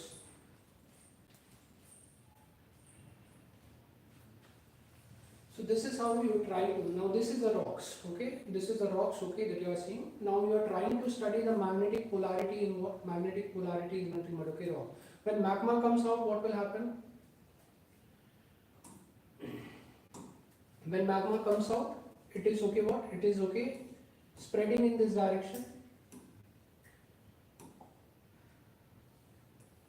So when magma comes out, it is spreading like this, no? What will happen to older rocks? What will happen to older rock? Older rock will shift away. When older rock will shift away, then only what will happen? Space will be created and you will see nothing but, okay, volcanic eruption. Remember, volcanic eruption happens at which boundary? Diverging boundary. Okay, we have written volcanic eruption can, okay, happen at a diverging boundary also, can happen at a converging boundary also. So when they are diverging, when they are moving, let's say this was here and this rock was here earlier. Now they have now moved apart. When they have now moved apart, what will happen? Space will be created. Now this space will be filled by what? New volcanic eruption. This space will be filled by new volcanic eruption. So suppose this was something but okay, this rock was okay like this, erupted when Earth's magnetic north was in this side, Earth's magnetic south was in this side. So iron here will cool in this direction. But when okay, this rock has erupted, Earth's magnetic south is over here, magnetic north is over here. So iron will now be cooling in this direction and this direction. Clear? Any doubt regarding this particular thing? Any doubt? When Earth is what? When this was Earth's magnetic north, this was Earth's magnetic south. Now eruption has happened. This rocks has been created. So iron in this rocks will align itself in which direction? This direction. Iron will align itself in this direction. So Yeah? longitudinal direction, like a scale. Like if this is a magnetic north, this is a magnetic south. Iron will align in magnetic north and iron will align in what? Magnetic south. Clear? Any doubt regarding this particular thing? Now, let's say after 1000 years, another rock has erupted. At this time, Earth's magnetic north has reversed and Earth's magnetic south has reversed. Clear? So now the iron is going to align in this direction. So this becomes north for the iron and this becomes something but okay, south for iron. Okay, that is okay there. Any doubt regarding this one? But how will it affect it? Because it will still accumulate in north and south direction. Yeah, but okay, if you study the adjacent rock, then what will happen? This rock has a magnetic north over here, this rock has a magnetic north over here, this rock has a magnetic south over here, this rock has a magnetic south over here. So when you study the rocks, you will find polarity being reversed. When polarity being reversed, you will say that Earth's magnetic, okay, what? Magnetic field has reversed. How do you come to know that Earth's magnetic field is reversing? How do you come to know that Earth's magnetic field is reversing? By studying the iron present in the rocks. If the iron is aligned in this direction, then okay, what will happen? Earth's magnetic north was this, Earth's magnetic south was this. But if iron is aligning in this direction, what does it indicate? Earth's magnetic north is now in this direction, Earth's magnetic south is in what? In this direction. So means Earth polarity has what? Earth polarity has nothing but okay, reversed. Clear? So that is how you are getting the information, right? Now the Earth's polarity is being reversed. Fine? Any doubt regarding this particular thing? Okay, have a break because this is becoming too heavy. Have a break. We will continue regarding this paleomagnetism. So what you have to keep in mind is what? Paleomagnetism is what? How paleomagnetism is to study the magnetic properties of rocks. Clear? Why magnetic properties in which type of rocks you are using? Mafic rock you are using. This mafic rock is originating where? In the oceans. So you are trying to study rocks in the oceans. Okay. Then this magnetic properties is what? This magnetic properties of okay the rocks that is coming out. It will always going to align itself in which direction? Earth's magnetic north and Earth's magnetic south. This iron which is coming out, because whenever any magnet is kept in a magnetic field, it always aligns in which direction? North side direction. So since Earth has a magnetic field, when this iron is coming out, this iron will align itself in which direction? North south direction. So if we are studying two different rocks and finding polarity is different in two different rocks, we'll say that what? We'll say Earth's north and Earth's south has reversed. Okay, that is what we call as a magnetic reversal. Fine. Any doubt regarding this one? Have a break and then we'll continue.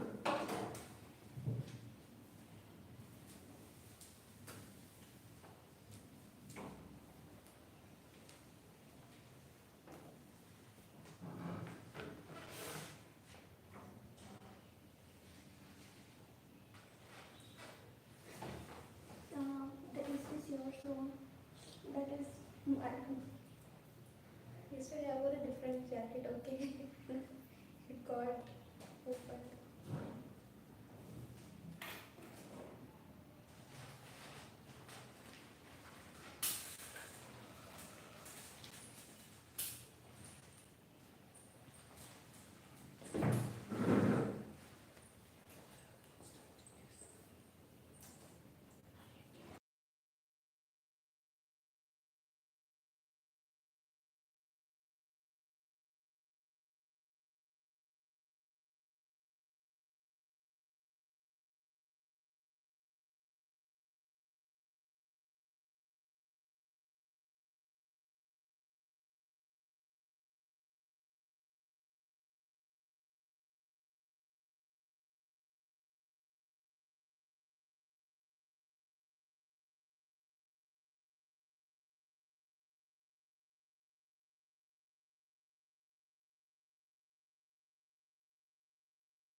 Change, और हम इसको पढ़ेंगे through polarity, यानी for example just कि अगर हम उसके बाद अगर कोई मैग्नेटिक डिवाइस लाए एंड अगर दोनों का नॉट हुआ तो दे विल रिपेल, अगर सेम एलिमेंट हुआ तो रिपेल होंगे वो. We are coming to that. Okay. So did you turn on that mic? Let's stop. Yes.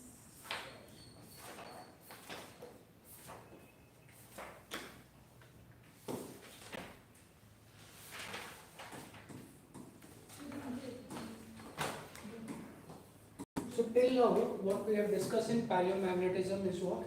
Paleo means rock, and magnetism means what? The magnetic properties. So what we are trying to study is the magnetic properties of a rock. Clear?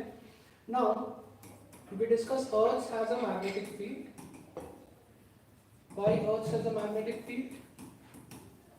Because of liquid core. Earth has a magnetic field because of liquid core, which is constantly rotating. And this is okay given by which theory? Geodynamo theory. So we discuss Earth has a magnetic field. This magnetic field is due to what? Liquid core. And why liquid core? Because this liquid core is rotating, and this is called as what? This is called as this is explained through geodynamo theory. Fine.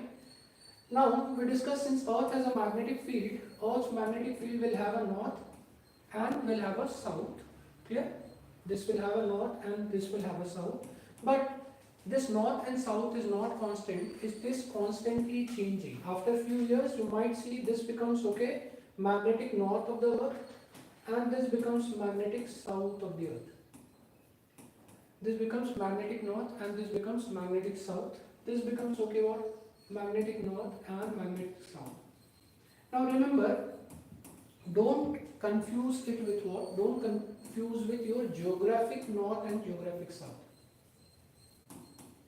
Don't confuse it with the geographic north. We discuss geographic north means this is the north pole and this is what? Your south pole. We discuss this is your equator.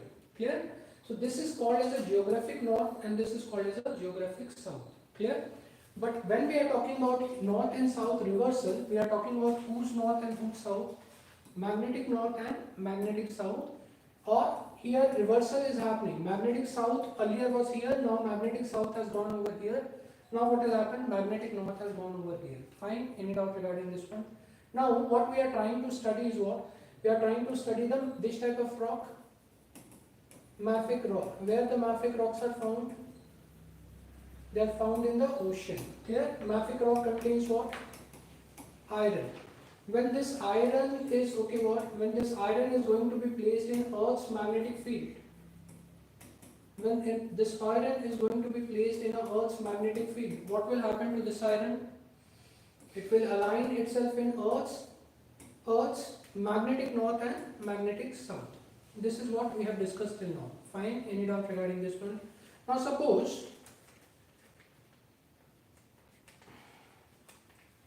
suppose volcanic eruption is now happening.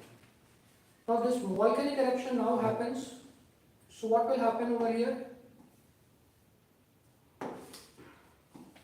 Now this is north and this is nothing but okay south. Clear? This is a south. Now when volcanic eruption will happen, what will happen to because of this volcanic eruption? Okay, you will see rocks like this is going to come out. When rocks like this is going to come out, what will happen? They're going to align in itself in which direction? North-south direction. Okay, so this is Earth's north and this is nothing but okay Earth's south. This rock will align, this iron will align in the rock in which direction? In north-south direction. Fine? Clear? So this is okay how eruption is happening. I am taking okay one at a time.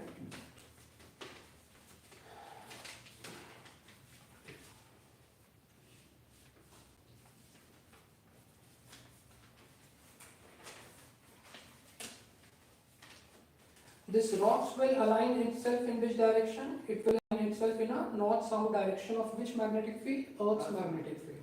Now, what will happen is, okay, now this rock will what? Now this rock will move. When this rock will move, what will happen? Additional volcanic eruption will happen. And this additional volcanic eruption, okay, will bring iron onto the surface. Now this iron will align itself now in which direction? This iron will align itself in which direction? This becomes the north of iron, this becomes the south of iron. Why? Because Earth's magnetic field has what? Earth's magnetic field has now reversed.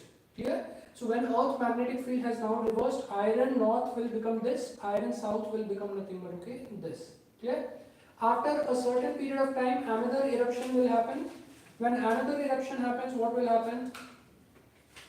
You will see now three rocks are going to be created. The three rocks, what will happen? Again, north will shift towards here, south will nothing but okay, shift towards here after a certain period of time. Clear? Any doubt regarding this one? So now when you are trying to study these three rocks, what is happening? When you are trying to study these three rocks, what is happening? You are finding the polarity is changing. This is north-south, then south-north, then again north-south. You are seeing polarity is something that is okay, changing. Clear? Any doubt regarding this one? This is what we are trying to study in what? This is what we are trying to study in a paleomagnetism. Clear? Any doubt regarding this one? So what we are trying to study in a paleomagnetism is how the iron is aligning in Earth's north and magnetic south direction. Clear? So whether this iron is aligning itself in like this or whether iron is aligning itself like this, how the iron is trying to align with further eruption, that is what we are trying to study in a paleomagnetism. Fine? Any doubt regarding this particular thing? So this is what this figure is also talking about. So this is what this figure is also talking about. We are trying to study what? We are trying to study nothing but okay, different type of rocks. So this is okay what? This is nothing but okay, the first rock that has okay what? That has nothing but okay erupted. Let's say this is a magnetic north and this is nothing but okay, magnetic south. Clear? Over a period of time, new rocks has erupted. This new rocks has led to what? Reversing in polarity. Now this become magnetic north. This become nothing but okay, magnetic south. Now latest rock has erupted. This rock has erupted when this was okay what? This is a southern direction. This is nothing but okay, northern direction. Magnetic polarity is constantly earth reversing, and because of this, rocks will align itself in which direction? North south direction. Clear? Any doubt regarding this particular thing? So this is what we are trying to study in a paleomagnetism. So when we study this, that where the polarity of iron is there, if polarity of iron is over here, we'll okay find that Earth's magnetic north was in this direction. When we find that iron polarity is over here, we'll find Earth's magnetic field south was over here. Clear? But when we are trying to study these rocks, now here we are finding that okay, iron north is over here. What does it indicate? That Earth's north is also over here. Now the iron south is over here. So what does it indicate? Earth's south is also over here. So it means Earth's magnetic field has reversed. Earth's magnetic field has reversed. This is what information we are getting through what? Paleomagnetism theory. Fine? Any doubt regarding this particular thing?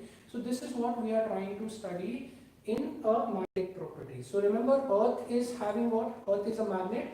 Earth is having a magnetic properties, magnetic field. Whenever any other iron or any other magnet will come in this field, it will always align itself in which direction? North south direction, that is okay there. Since Earth's magnetic north and magnetic south is not constant, it is keeps changing. So iron alignment is also keeps on changing, that is okay there. Clear? When we try to study iron alignment, we can say at which year or at which, like you can find the age of rocks.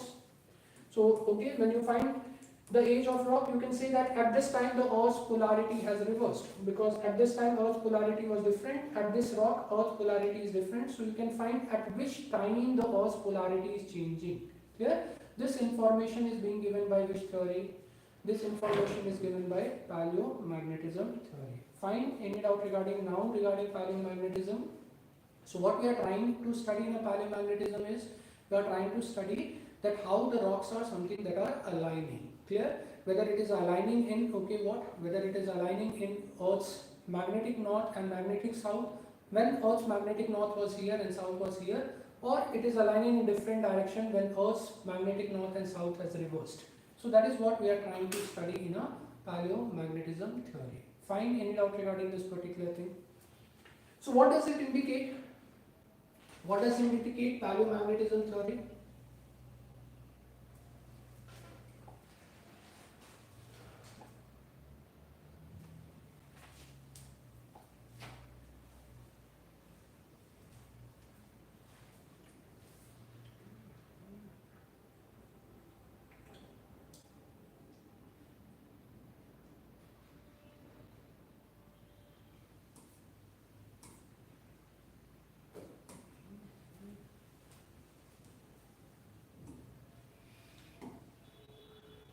So what is indicated by paleomagnetism theory?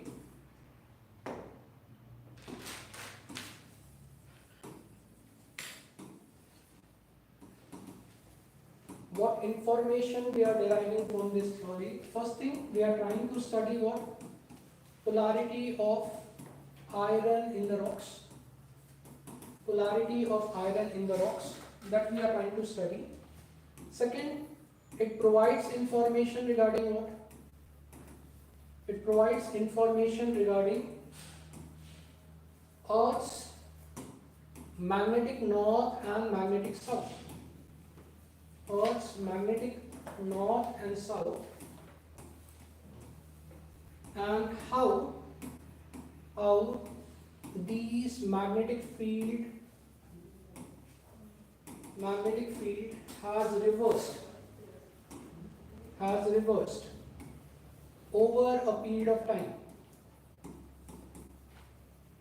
How this magnetic field has reversed over a period of time. That information also you are deriving from first information, in which nothing but the polarity, you'll see iron is polarity of iron in rocks, that you are trying to study. Then second, it provides information regarding Earth's magnetic north and magnetic south, because if iron is aligning in this direction, means Earth's magnetic north was here, magnetic south was here. If iron is aligning in opposite direction, that means Earth's magnetic north was here, Earth's magnetic south was nothing but here. Clear? In doubt regarding this one. So that information you are deriving, and how the polarity has reversed, when the polarity has reversed, that information you can get from paleomagnetism. Fine? So how do we know it was north only or south only? Which one? That this is the north and this is the south. Because magnet aligned itself in which direction? North and North south. and south. Okay, so if magnet is aligning in this direction, means what will happen? This is north, this is south. If magnet is aligning in this direction, this is north, this is south. How you will find in compass? Okay, that it is aligning direction, north south direction. No, the same type. Okay, you'll find over here. Fine. So that information you are deriving from what? Paleomagnetism. The third information is what? Third information is the rocks adjacent have different polarity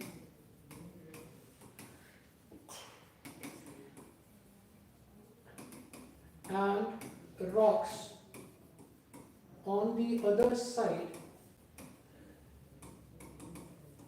equidistant from rocks on the other side equidistant from the volcanic eruption zone will have same polarity.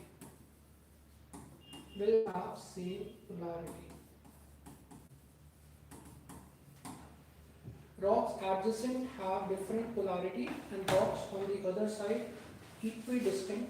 So it is equidistant.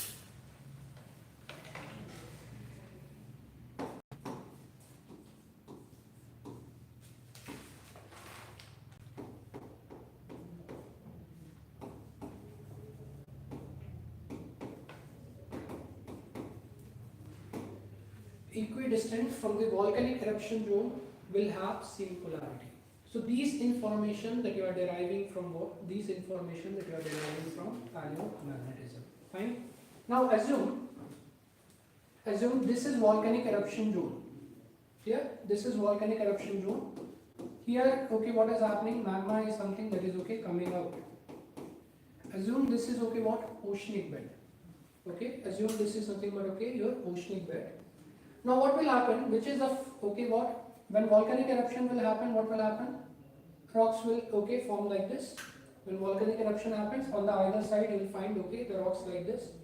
Now assume at this point Earth's magnetic north was here, Earth's magnetic south was nothing but okay here.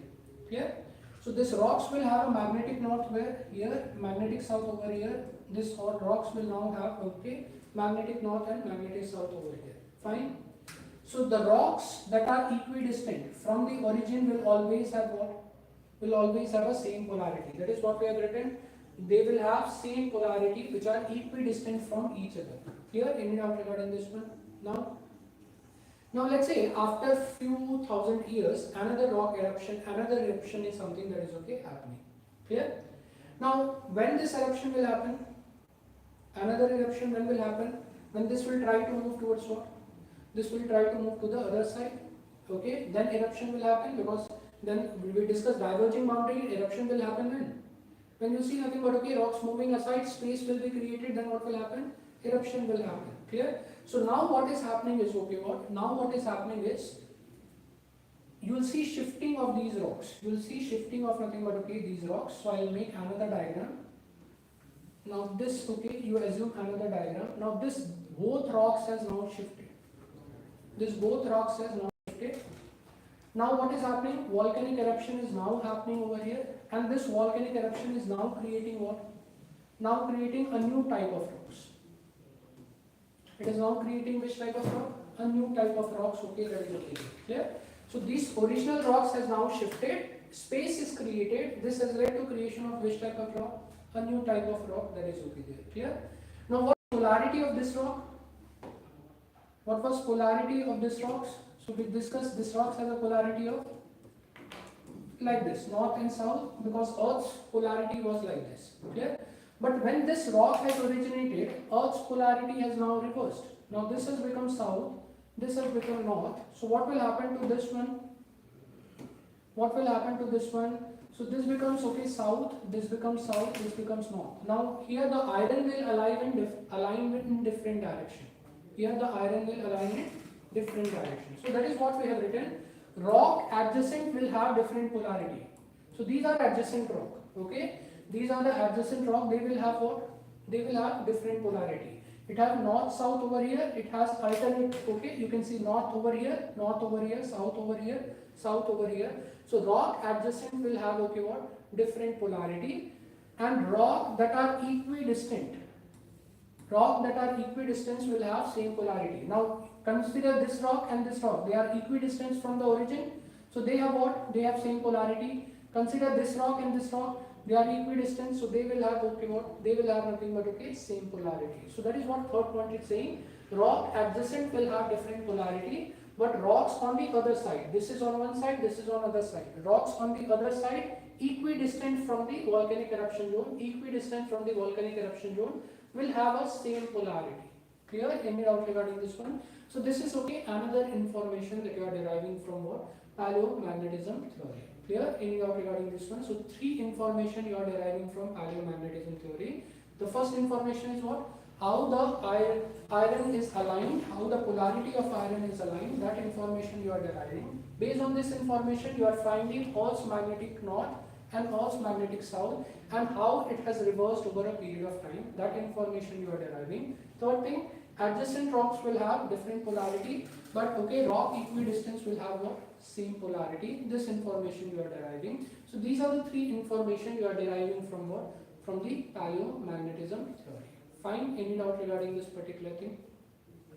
Now, so based on this, okay, what will happen? Where do you find newer rocks being created? Where do we find newer rocks being created? Near the vent. Near the okay volcanic eruption. Okay, so near the volcanic eruption, you see new rocks are being created. These are older rocks because they have been originated first. Okay, so they are the older rocks. So as you go away from ridges, what will happen? As you go, where conventional current theory says where rising limbs are there, Ridges will be. wherever rising limbs are there, what is being formed? Ridges are being formed. So where you see new rocks are going to be created? At the ridges. When you are moving away from the ridges, what will happen? Okay. The rocks age will what? Rocks age will increase. Okay, newer rocks are created where? At the ridges. So older rocks are going to be formed where? Away from the ridges. Clear?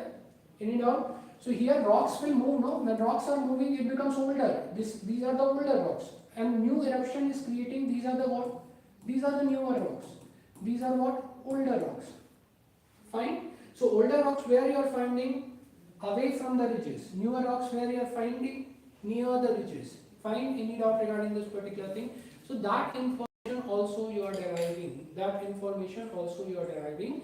And this information is used in our next theory, which is called as what? Which is called as a sea floor spreading theory. Clear?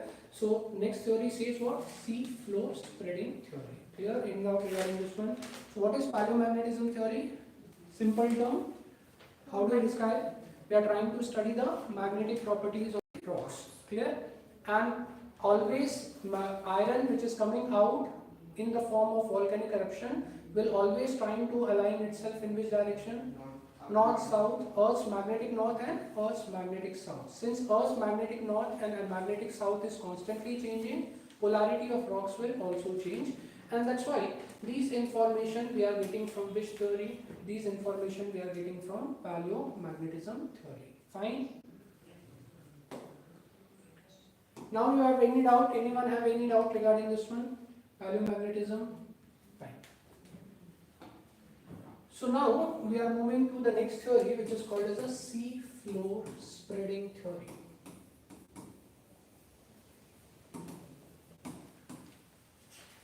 This has been propounded by Hess. So the person who has given this theory, sea floor spreading theory, is Hess. Fine.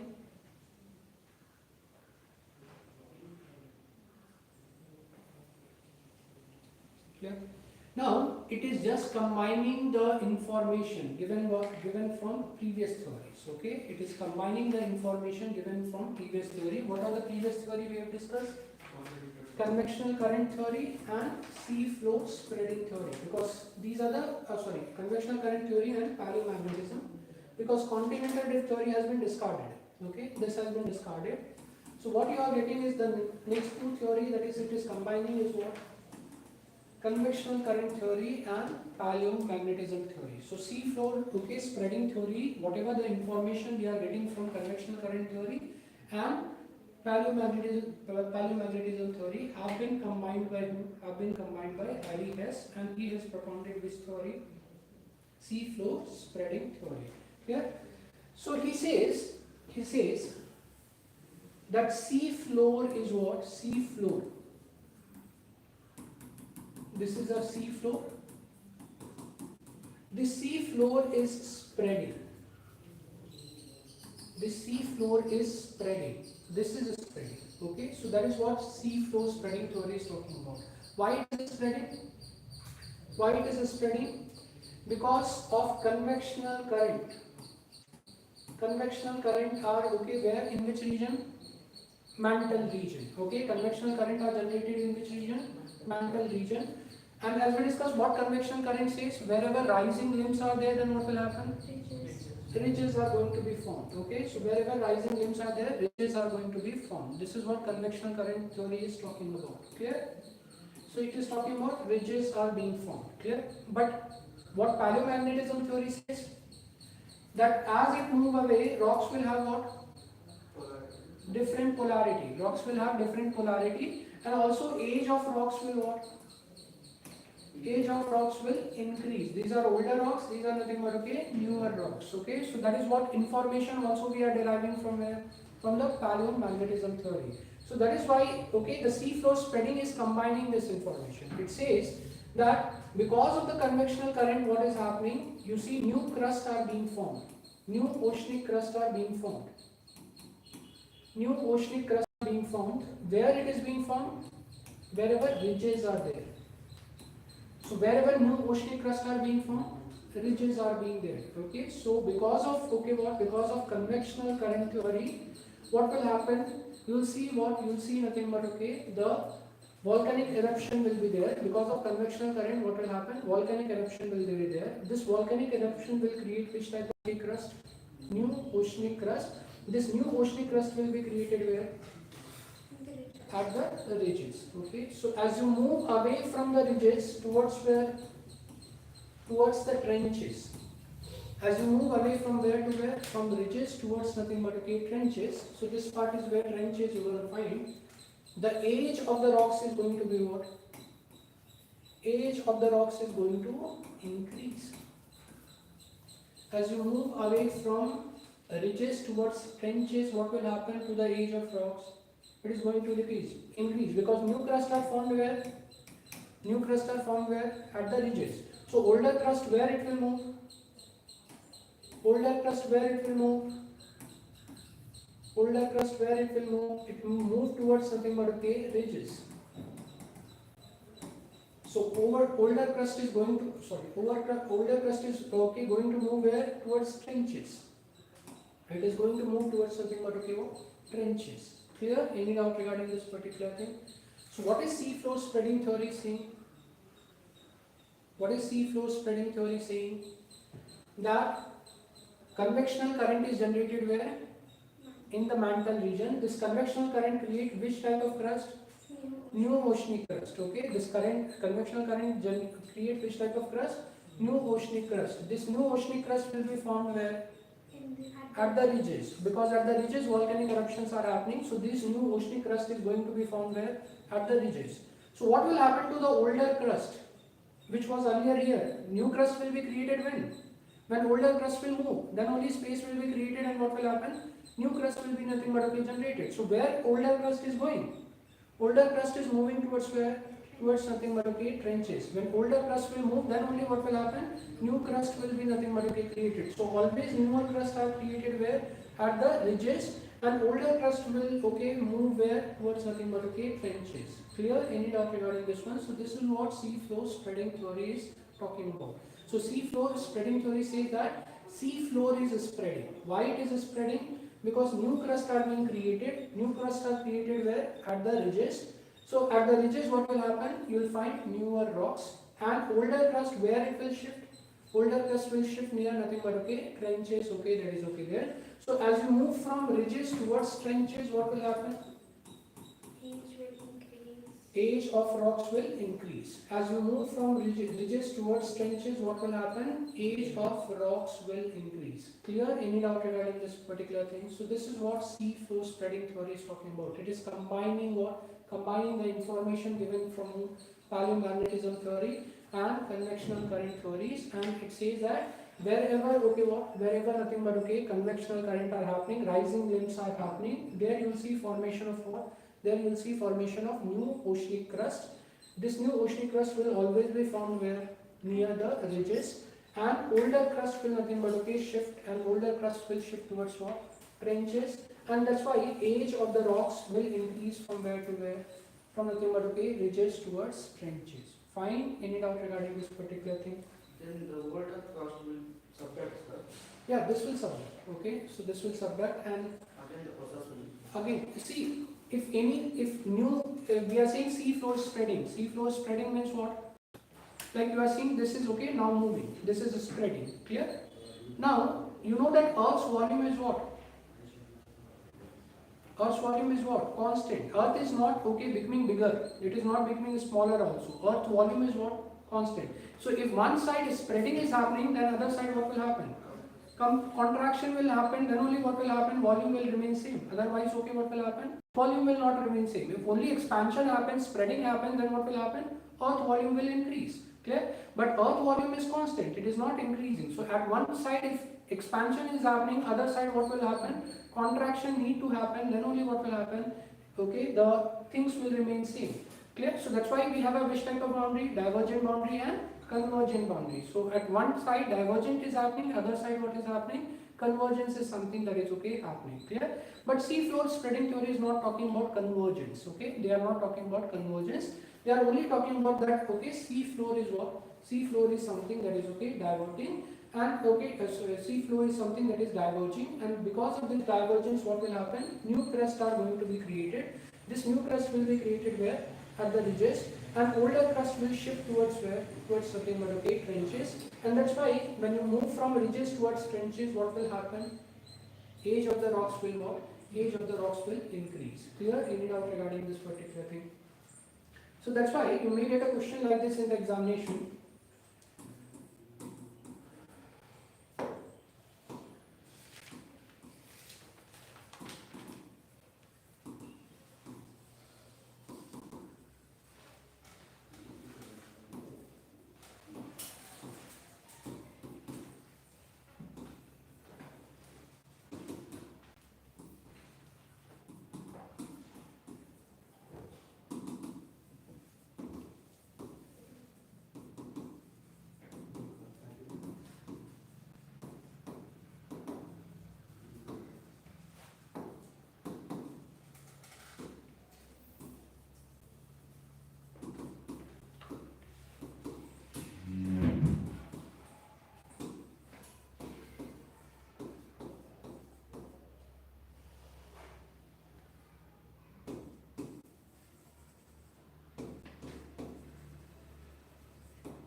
Which statement is correct?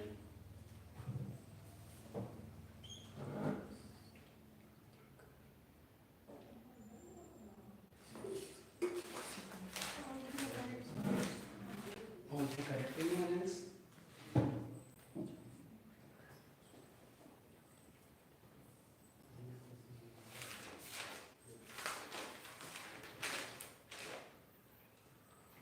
So 1 and 2 is correct.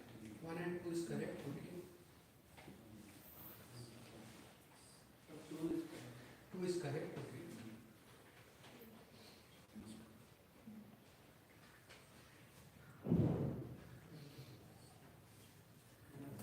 So 3 is also correct. 3 is also Sir, 3 is wrong. correct. Second is wrong. Sir, 3 is wrong. Continental crust is all clear. The first statement says continental crusts are of lesser age than the oceanic crust. Clear? Now we discuss oceanic crust, where you see new rocks are being created. Oceanic crust. So what will happen? Oceanic crust rocks will have a lesser age than continental crust. Oceanic crust rocks are of what? Lesser age than continental crust. Okay, new rocks are found where? At the ocean, because at the oceans you see what? Sea spreading. So new rocks are going to be created where? At the oceans. So at the oceanic part you're going to see what? You're going to see newer crusts are going to be created. So oceanic rocks are okay of what? Lesser age than the continental rocks. Okay, oceanic rocks are of lesser age than continental rocks or continental crust. Fine. So there will also be older rocks. There will be also be The older rocks which where? in the ocean. In the oceans. Okay, from ridges towards something, but okay, trenches you are going to move is what? Older rocks are there. Okay, trenches is found where? Trenches is found where? Ocean. At the boundary. At the boundary where what is happening? The plates are colliding. Trenches are found where? Where the boundary and boundary where the plates are something that are colliding. So let's say continental plates are there, oceanic plates are there. If continental and oceanic plates collide, what will happen? If continental and oceanic plate collide, what will happen? Subduction. Because we discussed continental plate is less denser, oceanic plate is what? More denser. The denser plate goes down, subduction will happen. Okay, this subduction will lead to what? Destruction of older rocks. This subduction will lead to what? Destruction of which type of rock? Older rocks. Okay, that is okay there. So whatever the older rock continents have also being destroyed where? It is also being destroyed at the trenches. Okay, that is okay there. Clear? So that's why continental, oceanic, okay, what? Oceanic rocks are, okay, what? Oceanic rocks are lesser in age as compared to what? As compared to nothing but, okay, continental rocks. Clear? How do you see islands are going to form? Volcanic island, Andaman and Nicobar island, other island. What will happen? You'll see they are formed due to what? Due to volcanic eruption. These volcanic eruptions are happening where? In the oceans. Okay, that's why islands are okay being formed. So new islands are being created when they are coming out of the waters. Okay, when let's say this is okay, what? This is okay, the water, and this is okay, volcanic eruption. When this volcanic eruption comes out of the water, then what will happen? You'll see formation of what? You'll see formation of what? Island, which is a land part. Okay, you will see formation of island, which is called as a land part. Okay, that is okay there. Clear? So what will happen is okay. What will happen is okay. These islands, as we discussed, oceanic crust is where you will see what? Newer. Okay, what? Newer nothing but okay. Crust formation is happening. Once it becomes island, what will happen? It is coming above the surface. Okay, that is okay there. It is coming above the surface, moving away. That is okay there. So continental crust, okay, will have what? Will have older, okay, age as compared to what? Oceanic crust. Fine. Any doubt regarding this particular thing? So, but the point 1 is saying that only continental crust are of lesser age. No, continental crust are of older age. The question statement is wrong.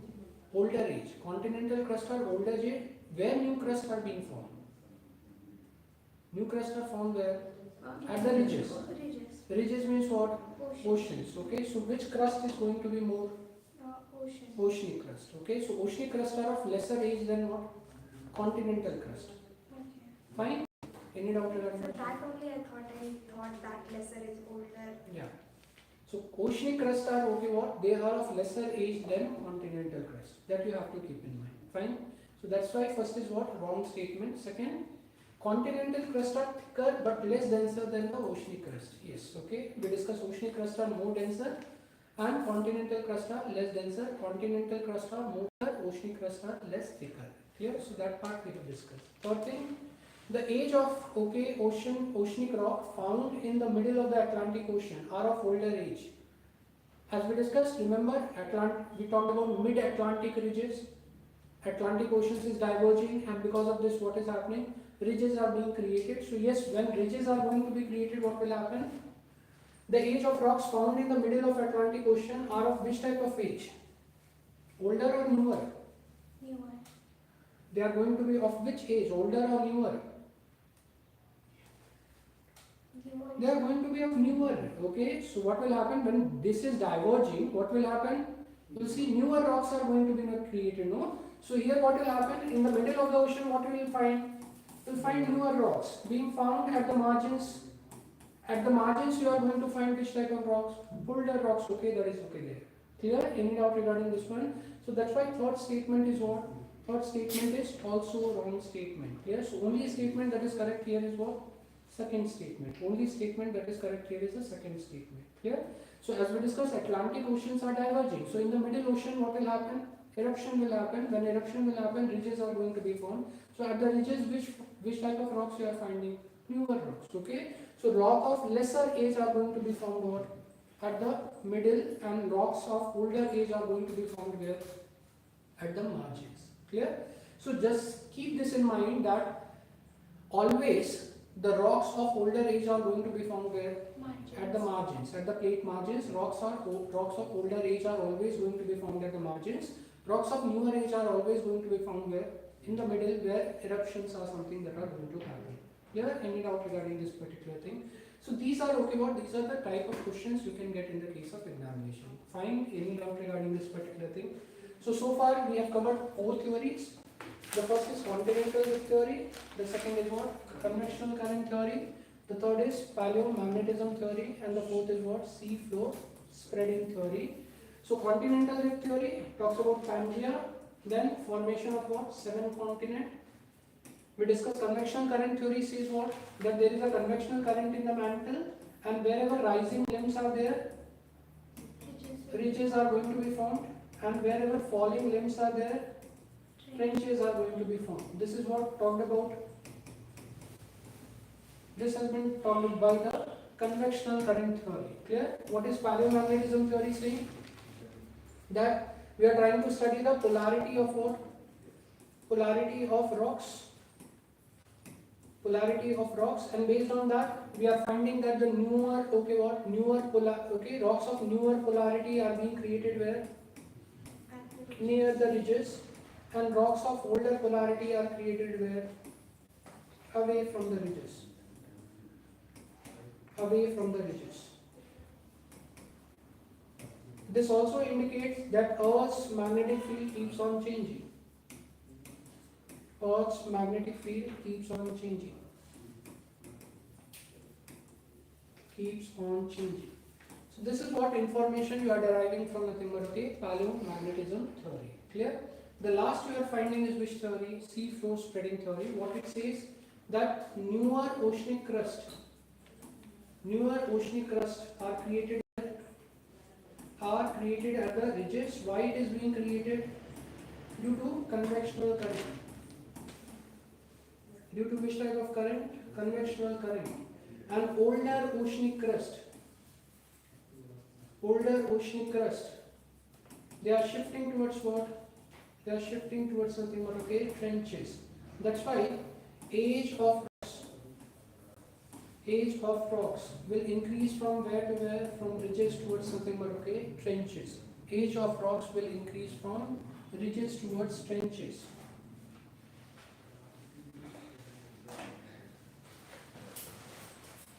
Clear? So these are okay. What? These are the 4 theories till now we have discussed. Now what is the problem with the sea floor theory? Any problem, or is it correct? Any problem with the sea floor theory, sea floor spreading theory, or is it correct? This theory is only problem is it is incomplete theory. Okay, because it is only talking about what? It is only talking about sea or the oceans. It doesn't talk about what? Continent. Clear? It doesn't talk about continent. It doesn't talk about okay what? It doesn't talk about okay mountains, earthquake, volcanic eruptions. Okay, it doesn't talk about all those phenomena. Clear? So it is only talking about what? Only talking about nothing but okay oceans. That is okay problem, and that's why we say sea floor spreading theory is incomplete. But whatever information it is providing is okay. What is correct information? We have not discarded sea floor spreading theory. Wegener's theory, what we have done? We have discarded it. But okay, what you see is okay, sea floor spreading theory we have not discarded. It is okay, whatever information it is saying is correct information. We are going to form newer rocks where? Newer rocks at the ridges. We are going to found older rocks where? At the trenches. This information what it is providing is correct, but it is incomplete, not explaining other phenomena that is okay there. And that's why the last theory that is coming is what? Plate tectonics theory. So last theory that is coming is what? Plate tectonics theory.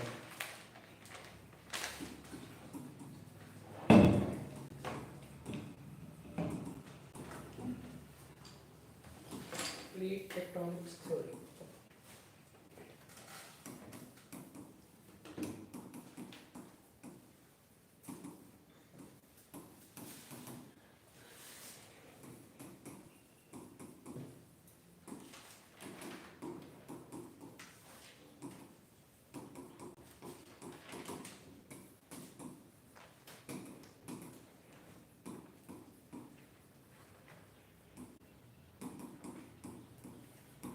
Clear? So plate tectonics theory has been propounded by whom? It has been propounded by Mackenzie and Parker in 1967.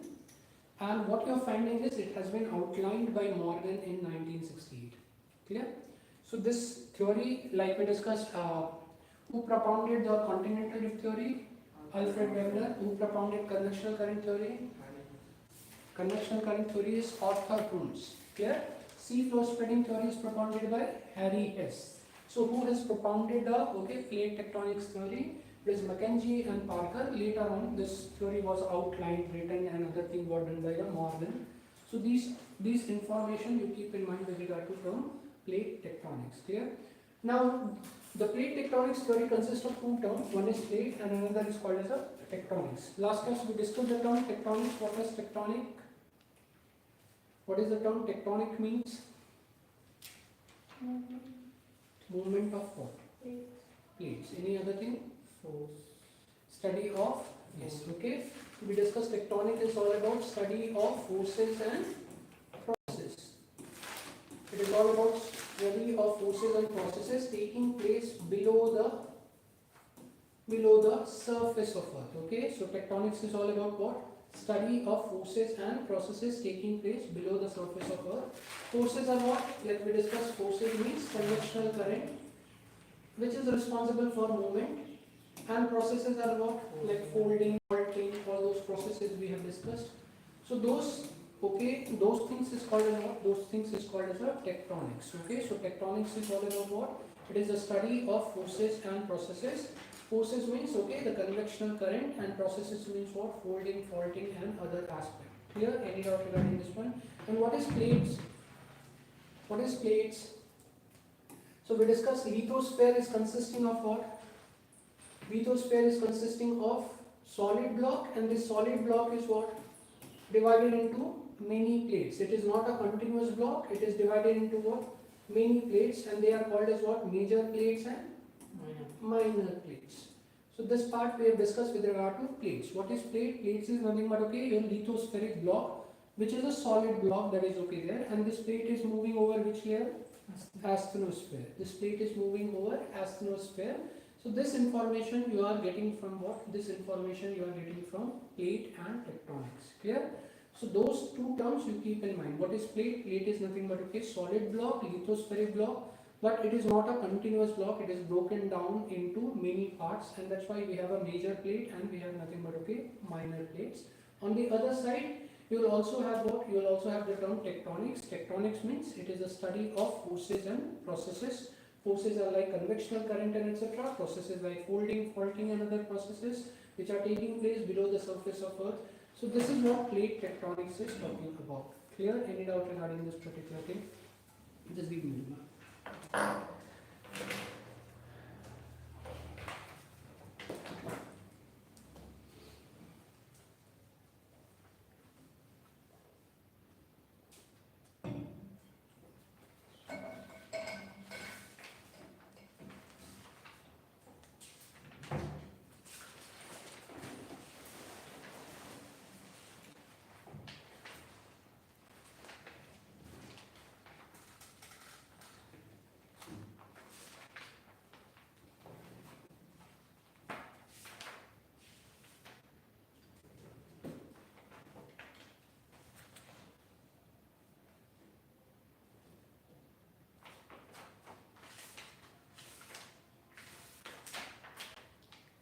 Now, when you come to this part, you are getting what you are getting nothing but okay the world plate tectonics and natural disaster. Okay, so this 117 when you are coming plate tectonics as well as nothing but okay natural disaster.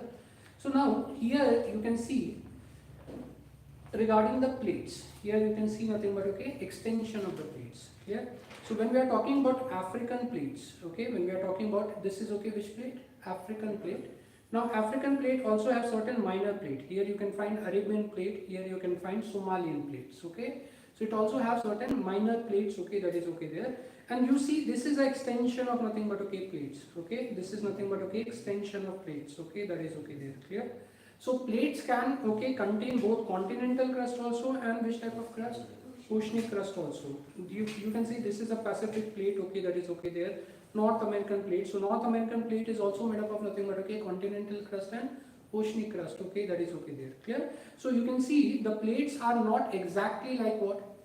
Continent or ocean. Plates can contain both continental crust also and oceanic crust also. Like okay, you can see this is the extension that is okay, marking nothing but okay. So it has a continent also, it has nothing but okay, oceans also, that is okay there. Clear? So this is what extension of nothing but okay plates that are being given. So just have a go through so that you don't confuse between what?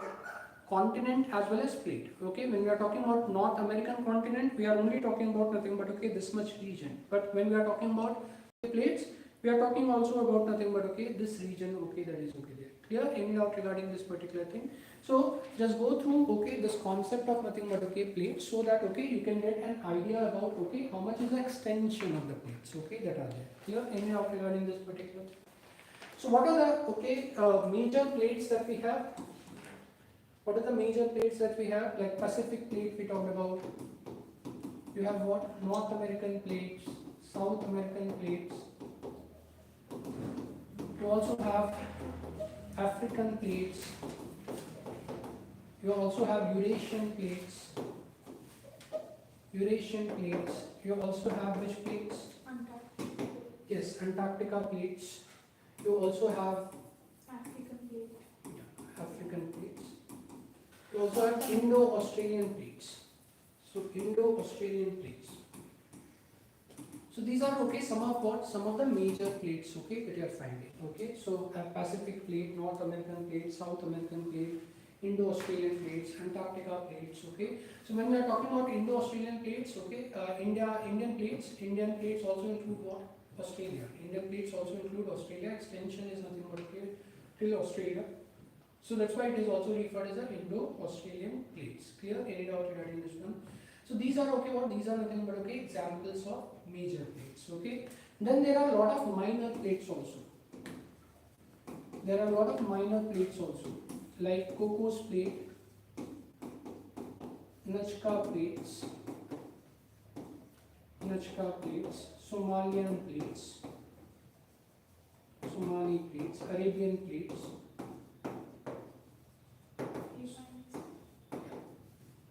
Philippines, Sunda plates. Then you will also find Juan de Fuca plates. All these are examples of what? All these are examples of your minor plates. Okay, all these are examples of nothing but okay minor plate. So you can have okay plate as we discussed is a lithospheric plot. This lithospheric plot is not a continuous block. It is broken down into what? It is broken down into nothing but okay mini plates. Okay, it is broken down into mini plates, and these plates are okay can be categorized into major or minor plates. The major plates include what? The major plates include your Pacific, North American, South American, African. Minor plates include what? Minor plates include your Nazca plate, Cocos, Somali, Arabian, Philippine, Sunda. All these are examples of nothing but okay minor plates that is okay there. Clear? Any doubt regarding this one? So okay, the one important thing that you have to do is okay, this is the homework. Okay, try to find out where these minor plates are located. For example, in examination, you may get a question like this.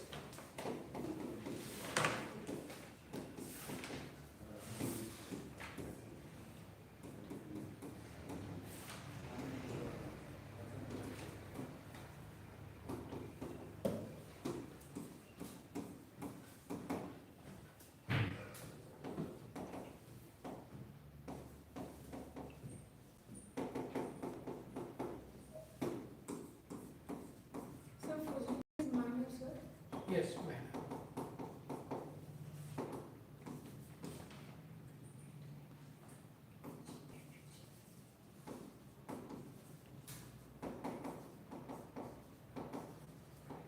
So this type of questions you can get in the case of examination. Okay, that question saying Nazca plate is located where? South American Pacific.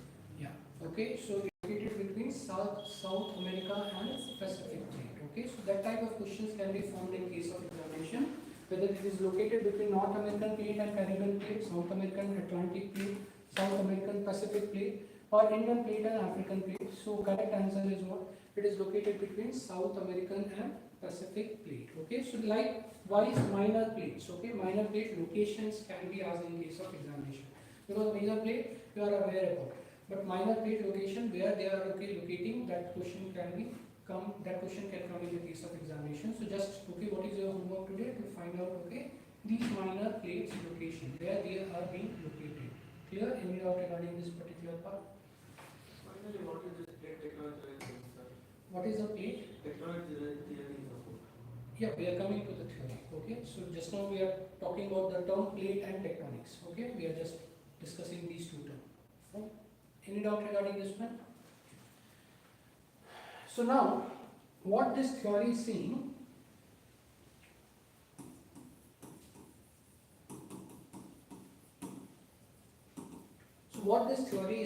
it's saying that there is a major plate and there is okay what minor plate, major plate. These plates are moving over which layer? These plates are moving over asthenosphere. Clear? So there is a plate and these plates are something that are moving over what? Asthenosphere. Why these plates are moving over asthenosphere? Why these plates are moving over asthenosphere? Because of convectional current. Because of which current? Convectional current, which is generated where? Which is generated in the mantle region.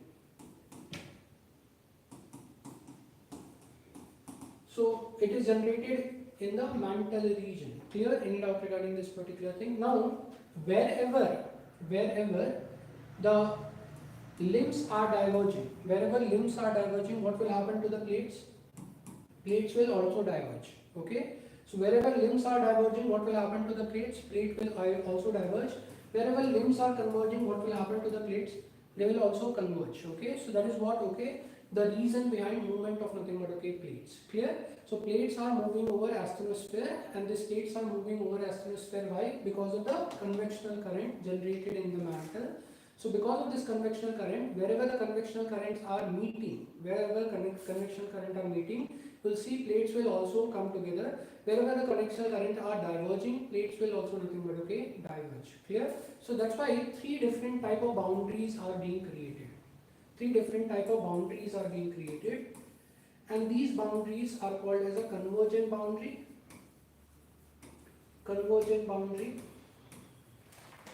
Second is called as what? Divergent boundary.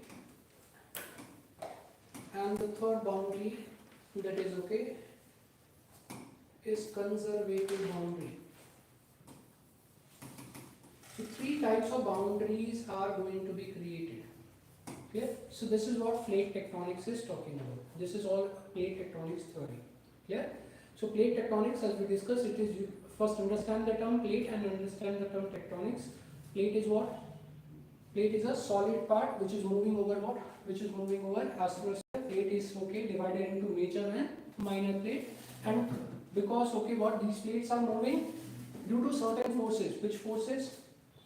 Convectional current. So tectonic is talking about convectional current. We discussed when plates are when plates are nothing but colliding, then you see folding, faulting, all those phenomena happens.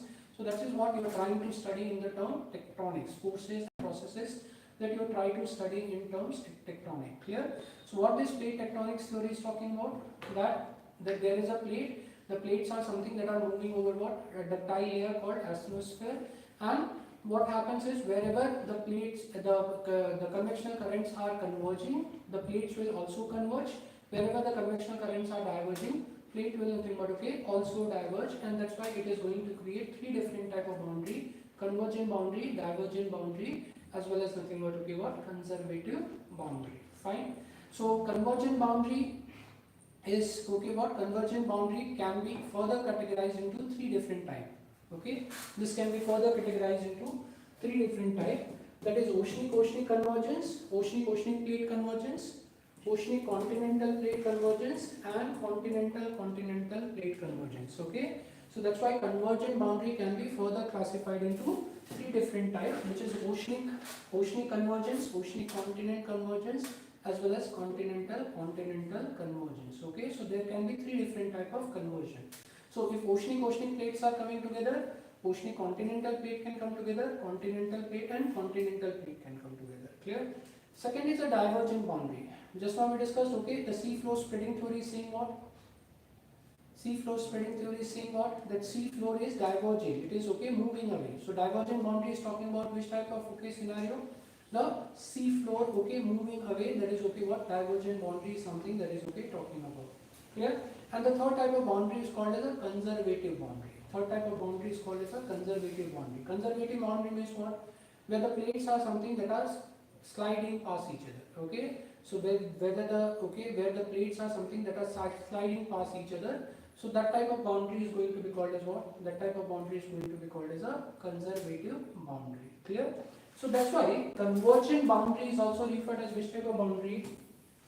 It is also referred as a destructive boundary. It is referred as a destructive boundary. Divergent boundary is referred as which type of boundary? Constructive boundary. Constructive boundary. And at conservative, neither construction nor destruction. Neither construction nor destruction. And that's why this boundary is referred as which type of boundary? Conservative boundary. So neither construction happens nor destruction happens. That's why nothing happens, and that's why this boundary is referred as what? Conservative boundary. Fine? Fine. So as we discussed, the problem with sea floor spreading theory was what? That it was incomplete. It is saying that things are diverging, but when things are diverging, what will happen? Things also has to converge, because otherwise Earth's volume will nothing but expand. That is there. So it is not talking about other type of nothing but boundary. So that's why these what plate tectonics is talking about all type of boundary, and that's why plate tectonics is most comprehensive theory. Plate tectonics is what? The most comprehensive theory. Clear? It is explaining all things. It is most comprehensive theory. Comprehensive theory. Explain all phenomena. Which type of phenomena? It is explaining all phenomena like ridges, why ridges are being formed, why trenches are being formed, why volcanic eruption are happening, why earthquakes are occurring, why fold mountains are formed, why block mountains are formed, clear? Why plateaus are being created, clear? Whatever phenomena that you see on the earth, is being explained through what? is being explained through this theory. That's why it is called as what? It is called as the most comprehensive theory. Clear? Whatever phenomena that you are finding on the earth is being explained through this theory. That's why it is a most comprehensive theory. Fine? Any doubt regarding this particular part? So the plate tectonics is not only explaining even what past phenomena or today present phenomena, it can also explain future phenomena. Like we discussed, what is happening? What is happening? Currently the African Rift Valley is what? Divergence. Okay, divergence is happening, Rift Valley is being created. So after what will happen over a period of time? What will happen over a period of time? It will tear apart. Yes, Africa will be a continent, will be divided into what? Two parts in future. So it is not only predicting the current phenomena, but also what can happen in future. It is also being predicted by whom? Predicted by nothing but plate tectonics theory. So currently the most widely accepted theory is which one? Most widely accepted theory is a plate tectonics theory. Fine, any doubt regarding this particular thing? So remember that convergent boundary, divergent boundary as well as conservative boundary. Clear? So if question comes, okay, that differentiate between what? If question comes that differentiate between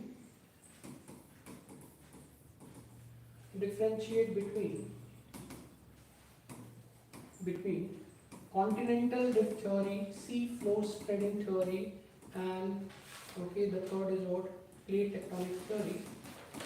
What you will write? What will you write? So continental drift theory is only proposed by whom? Yeah, it has been proposed by Alfred Wegener. It has been proposed by Harry Hess. As we discussed, Mackenzie and Parker has proposed this theory, plate tectonics theory. There could be one point of difference. Continental drift theory is only explaining about what? Sea floor is only talking about what? Oceans or sea. But okay, the plate tectonics is talking about all phenomena. Okay, whether happening at the oceans or happening at continent. It is talking about both. It is talking about oceans also. It is talking about continent also.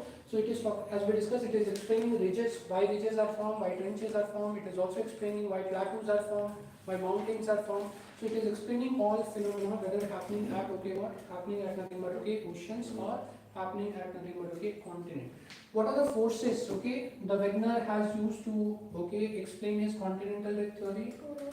Pole field forces and tidal forces. Okay, so he has used these forces to explain his theory. As we discussed, okay, sea floor spreading has used which forces? Convectional current. The same force, okay, has also been used by whom? Plate tectonics theory. It also talks about which type of forces? Convectional current forces to explain the plate movement and etc.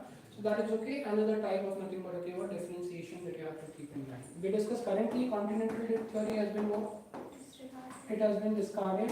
As we discussed, what is the problem with the sea floor spreading theory?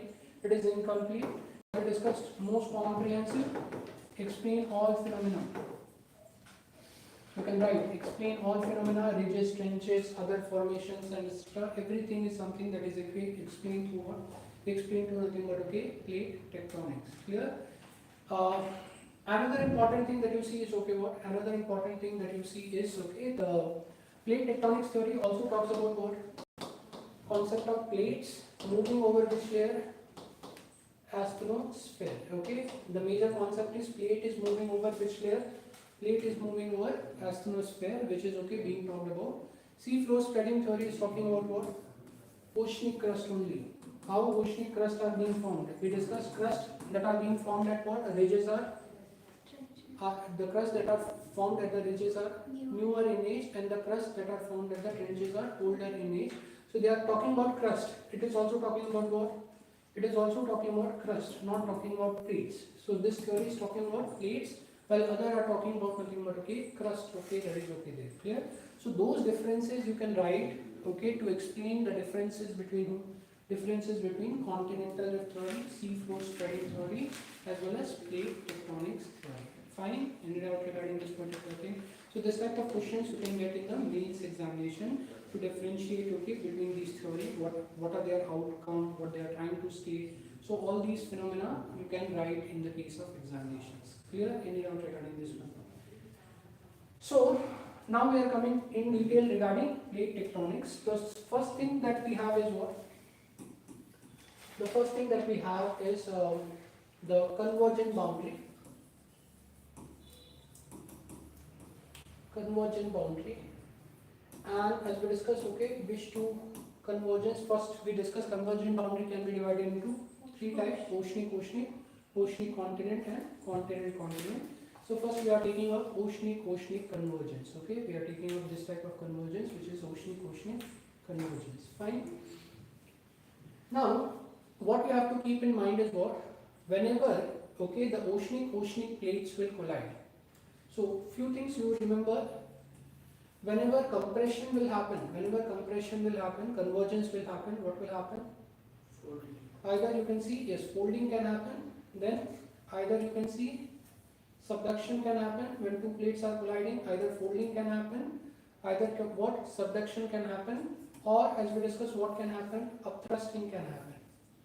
So this part is referred as what? This part is referred as upthrusting, this part is referred as what? Subduction, this part is referred as a folding. Clear? So whenever two plates are colliding, you can see either folding, you can see either upthrusting, you can also see nothing but okay, subduction. These process you can see. Clear? So when we discuss oceanic plates are colliding, both plates are what? Dense. Both plates are denser in nature. So when both plates are denser in nature, so these two are coming together, these both are oceanic plate. So both will try to what? Both will try to nothing but okay, move down. Okay, because both are denser. You know that denser object goes down, lighter object is what? At the top. We discuss always lighter substances float over what? Denser substances. So both are denser, so both tries to nothing but okay, goes down. Clear? So as a result, because of okay what? Because of this, you'll find this type of nothing but okay what? You'll find this type of nothing but okay, things. So this will also try to go down, this will also try to go down, but more denser one will okay go down. More denser one will go down from the surface. Okay, more denser will nothing but okay go down from the surface. This type of phenomena will happen. So this will also try to go down, this will also try to go down. As a result, you will see nothing but okay subduction like this. Okay, so these are colliding, both are trying to move down, and you will see subduction like nothing but okay this is happening. Clear? So as a result, at this boundary you are going to form what? You are going to find deeper trenches. What you are going to find? Trenches are going to be very deep because both plates are moving to going down. So that's why you're going to find at this boundary what will happen. Trenches are going to be nothing but okay deeper in nature. So first thing that you're going to find at oceanic boundary is which one? Trenches. Okay, and trenches are going to be which type? Trenches are going to be deeper one. Clear? So they from the surface they will be very deep. Okay, so you'll see formation of nothing but okay deeper trenches. Second thing, what else you are going to see? As we discussed, plate will go down. What will happen to the plate? It will expose to high temperature. High temperature means what? Melting will happen. When melting will happen, then what will happen? We'll see volcanic eruption. Okay. So second phenomena that you're going to see at this boundary is what? Volcanic eruption phenomena. Clear? Second phenomena that you see is at this boundary is going to be volcanic eruption phenomena. Clear? And we discussed volcanic eruption can also trigger what? Earthquake. So at this boundary you can also see which type of things? Earthquake, okay, that you are going to see. Clear? Any doubt regarding this particular thing? So whenever okay two plates are colliding, oceanic, both plates are denser, so both tries to move down. Because both tries to move down, you'll see much deeper trenches. Okay, you'll see much deeper trenches are going to be created. And as the plate goes down, they will melt. When they will melt, what will happen? Volcanic eruptions are going to happen. And the third thing that you see is okay, what? Third thing that you see is okay, earthquake are going to be generated. Now assume like this. Just make this diagram. This is okay water, and this is okay one oceanic plate. This is nothing but okay another oceanic plate. Clear? So oceanic plate means water is going to be there. So what will happen is okay, this is one oceanic plate, this is another oceanic plate. Now what is happening over here? What is happening over here? Subduction, yes, okay. Subduction is going to happen. So as a result,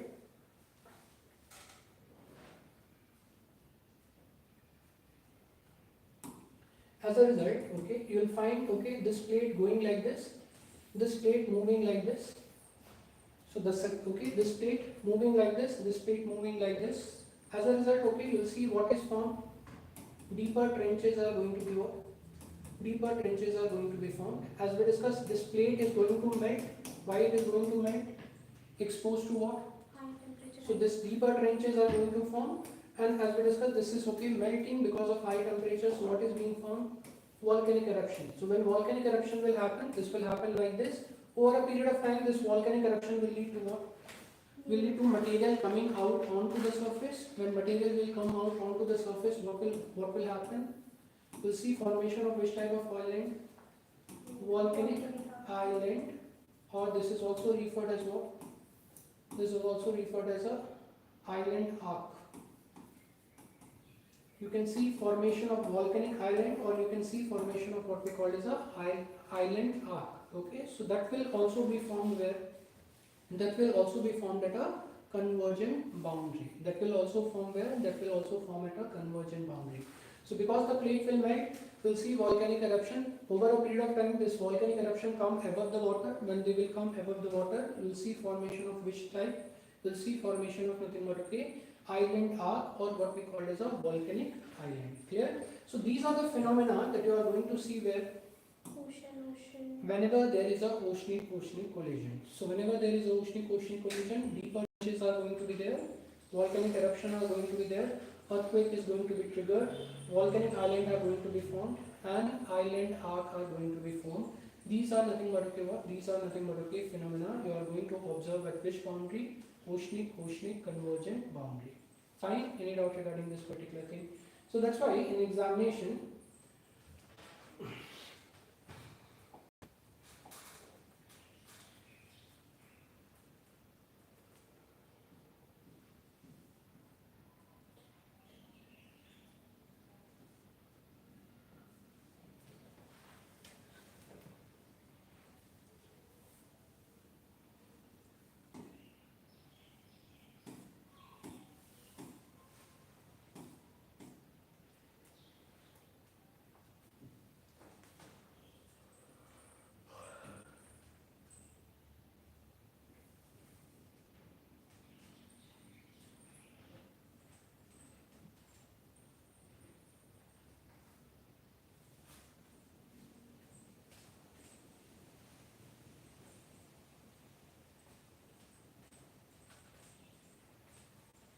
can you see the question number 18, what it says? Explain the formation of thousands of islands in Indonesian and Philippines archipelago. So why Indonesian island is being, Philippines island is being formed? Why it is going to be being formed? So we discussed whenever there is which type of collision? Oceanic collision that is going to happen. Then which type of things are going to be formed? Volcanic island, or we say island arc are going to form. Okay, so that is the reason why Indonesian island is formed. That is the reason why Philippines is formed. That is the reason why Japan is formed. That is the reason why Caribbean islands are formed. So all these islands are formed due to what? Due to which phenomena? Oceanic collision phenomena. So in this question you have to explain about first what? That all these island arc are going to form due to oceanic collision phenomena. You can make the diagram and indicate that one plate is subducting, another plate is subducting, because of which what will happen? Melting, volcanic eruption, and when this volcanic eruption comes onto the surface, it will create what? Island arc. Okay, that is okay there. But okay, you have to mention the name of the plates. You have to mention the name of the plates over here. Clear? You just can't say only it is formed due to what? Oceanic collision. Clear? You have to name the two plates, because here it is specifically asking what? Indonesian. So why Indonesian plates? Indonesian is being formed. Indonesia is being formed due to collision of which two plates? Which two oceanic plates? So it is formed due to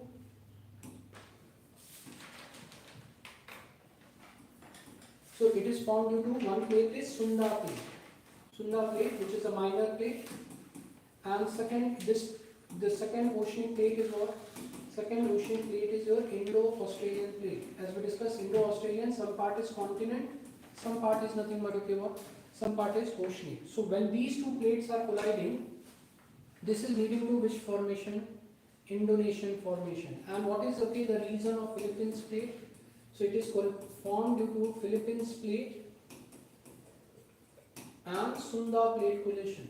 So here you will find Sunda, here you will find Philippines, here you will find Indo-Australian plate. Okay. So these two collision is creating what? These two collision is Indonesian island. These two collision is creating which island? Philippines island. So Philippines plate is formed due to collision between Philippines plate and Sunda plate, which are both oceanic collision. Here also you see nothing but okay, both are oceanic collision, which is leading to creation of what? Which is leading to creation of island arc. Which is leading to creation of which type of arc? Island arc. Clear? Any doubt regarding this one? So we discussed whenever island arc are going to be created, what will happen? Which things are going to be formed? Trenches are going to be formed. So which trench okay you are finding over here?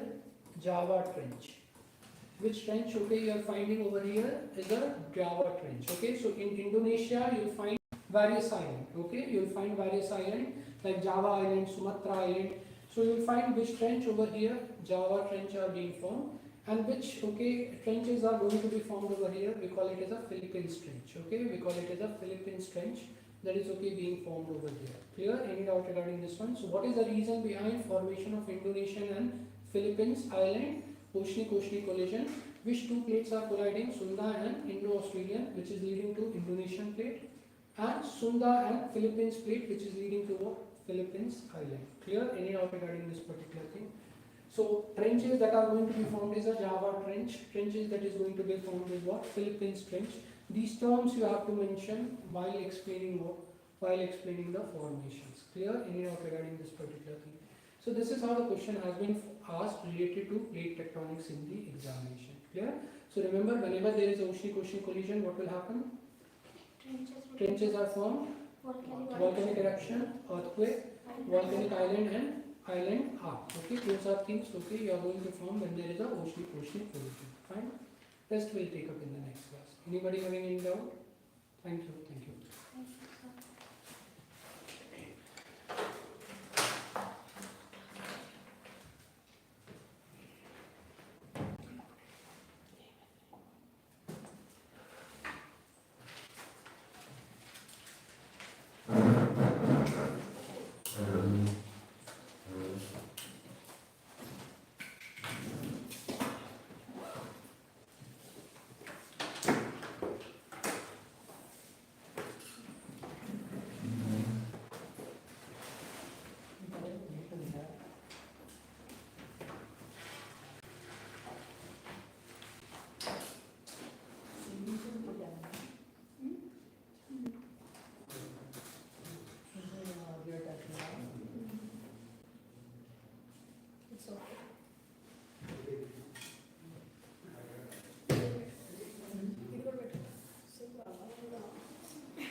నువ్వు కొత్తగా నాకే వచ్చిన అసలు snap 141